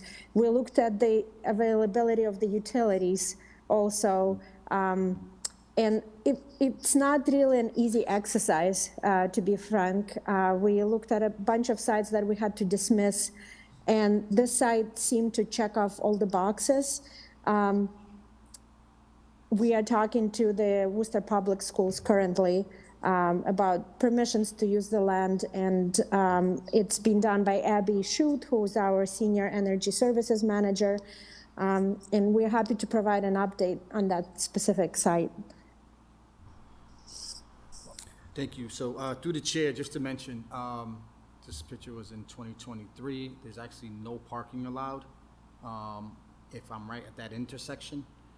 And that's where the gridlock begins. Parents drive up and they make that right turn from Oberlin to Woodland to drop their kids off. So if that's the location right next to the school, I don't see how that location is feasible. And then even if you go down the street more, again, this is where all the teachers and families are parking. Obviously, this person's already illegally parked. But yeah, that's going to be, yeah, I just don't see how that's doable. Sure, go ahead. Yes, go ahead. To the councilor through the chair, Luba, can you correct me if I'm wrong, but I believe that if I can remember correctly, the spaces on Oberlin are actually across the street from the school on the next block, adjacent to I believe it's a parking lot for the teachers. That's where the current power and utility exists that you're going to be drawing off of. So it's not on the block that the councilor's talking about where the school is. It's across the street. That is correct. It's when you go southerly on Woodland, the school is on your left, and you make a right on Oberlin, and you park next to that parking lot for teachers. That's correct, Todd.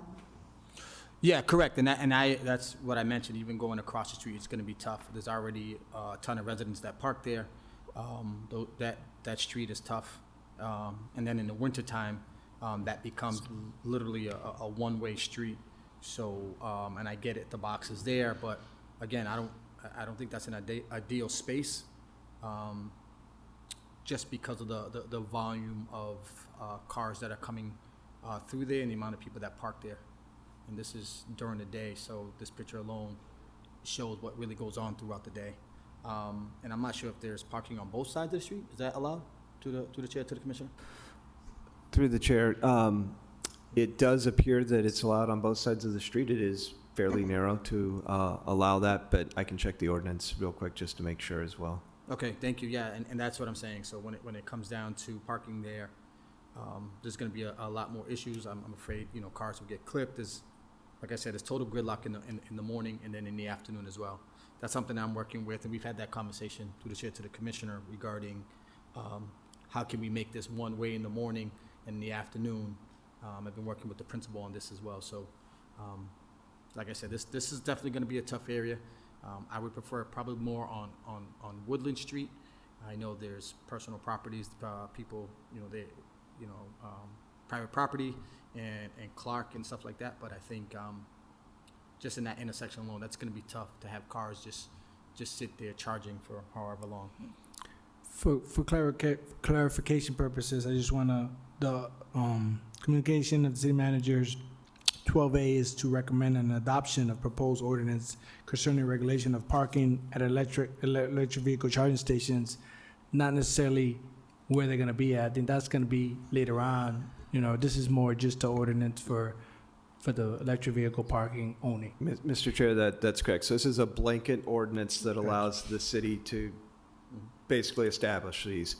And then the second item that Luba is describing is a pilot project that Department of Sustainability is leading to look at, I believe it's 4 locations, to go ahead and pilot these and see how they work and that's for which they received a grant fund. And that's for informational purposes. That's correct. All right. So if that's the case, my motion for 12A will be to approve on roll call. Councilors Balata, Yes. Ojeda, Give me 1 second, sorry.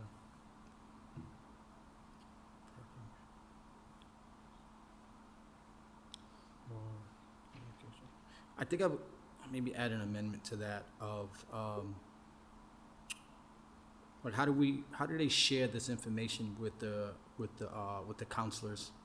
You know, a lot of the District 4 I know of, and there may be some better areas to add. So I'm not sure if that's an amendment to it, or how do we? Not the areas, this is just not exclusive parking.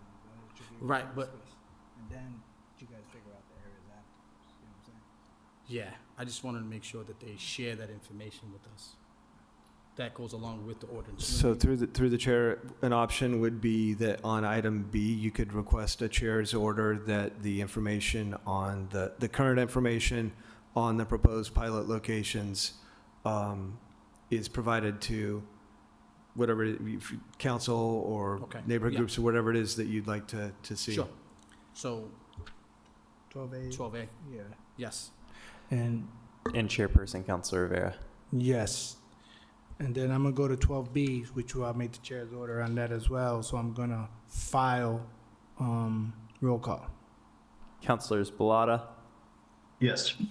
Ojeda, Yes. and Chairperson Councilor Rivera. Yes, and then I'd like to make a chair's order that once they come up with the sites of where these electric vehicle parking stations gonna be at, that it comes to the city council for information and approval. Thank you, Mr. Chairman. Thank you. And then we run into 13, miscellaneous A, petition of Councilor Luis Ojeda, request install of curb extension on both corners of the intersection between Mason Street and Chandler Street. Recommend to the chair, Commissioner. Thank you, Mr. Chair. So this is a location that Councilor Ojeda was kind enough to let us experience firsthand. The intersection of Mason Street and Chandler Street is a really difficult one to navigate, whether you're in a vehicle or if you're a pedestrian trying to cross the street at the crosswalk there. What we observed is that vehicles are parking right up to the intersection at that location, and it makes it really difficult to see. Of course, Chandler Street's 4 lanes. It's hard to get across in the first place. A lot of traffic's going faster than it should. So the request here is to construct curb extensions to keep vehicles to the 20 feet that they're legally required to be from the intersection, and that would help drivers get a better view of oncoming traffic, and it would help pedestrians because they have a shorter crossing distance now, and they can also be seen as they're waiting to enter the crosswalk. There is a TIP project that's under design on Chandler Street right now. It's approaching the 25% design phase. We expect that public hearing to take place, the design public hearing to take place later this spring, probably toward the end of spring. That project currently is proposing curb extensions at that intersection. But I think it does make sense if the council's agreeable to go ahead and approve an order requesting that specifically to affirm that you're concerned about the sight distance at these intersections and the ability for pedestrians to cross. We're also suggesting that you could consider a chair's order requesting that DTM look at any sort of quick build options in the interim, because that project is still several years away in terms of being constructed. So that would be things like paint or flex posts or those kinds of things like we've experimented with elsewhere on King Street to help keep the intersections clear for everyone and improve the sight lines, and that can be done relatively easily and cost effectively. Do we have anybody online? Not at this time, Mr. Chair. Any of the counselors? Yeah, sorry guys, last one.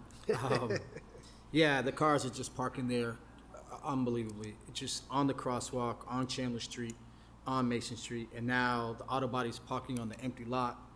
And with all this snow and it's just out of control. So if we could try to create some also enforcement as well to the chair or to the chair, some more enforcement there, because it's also such a dangerous intersection when we're trying to cross. We were the three of us, and actually it was four of us in the car, and it was like, all right, close your eyes and go. But it's one of those things that it needs to be addressed. There's people that have lived there for 30, 40, 50 years, and it's never been addressed. And I think that's an intersection. Obviously, Chandler Street's due for a new redesign coming up. But I'm just hoping we can put some things in place now, so when that redesign comes, it doesn't change everything that we've already put in. So I'm hoping, we can get this moving faster, as soon as possible. So thank you. Okay, motion to approve. Roll call. Councilors Balata, Yes. Ojeda, Yes. and Chairperson Councilor Rivera. Yes. I guess a chair order to make sure the Worcester Police Department put some enforcement on this matter. Thank you, Mr. Chair. All right. Permission to adjourn the meeting. Roll call. Councilors Balata, Yes. Ojeda, Yes. and Chairperson Councilor Rivera. Yes.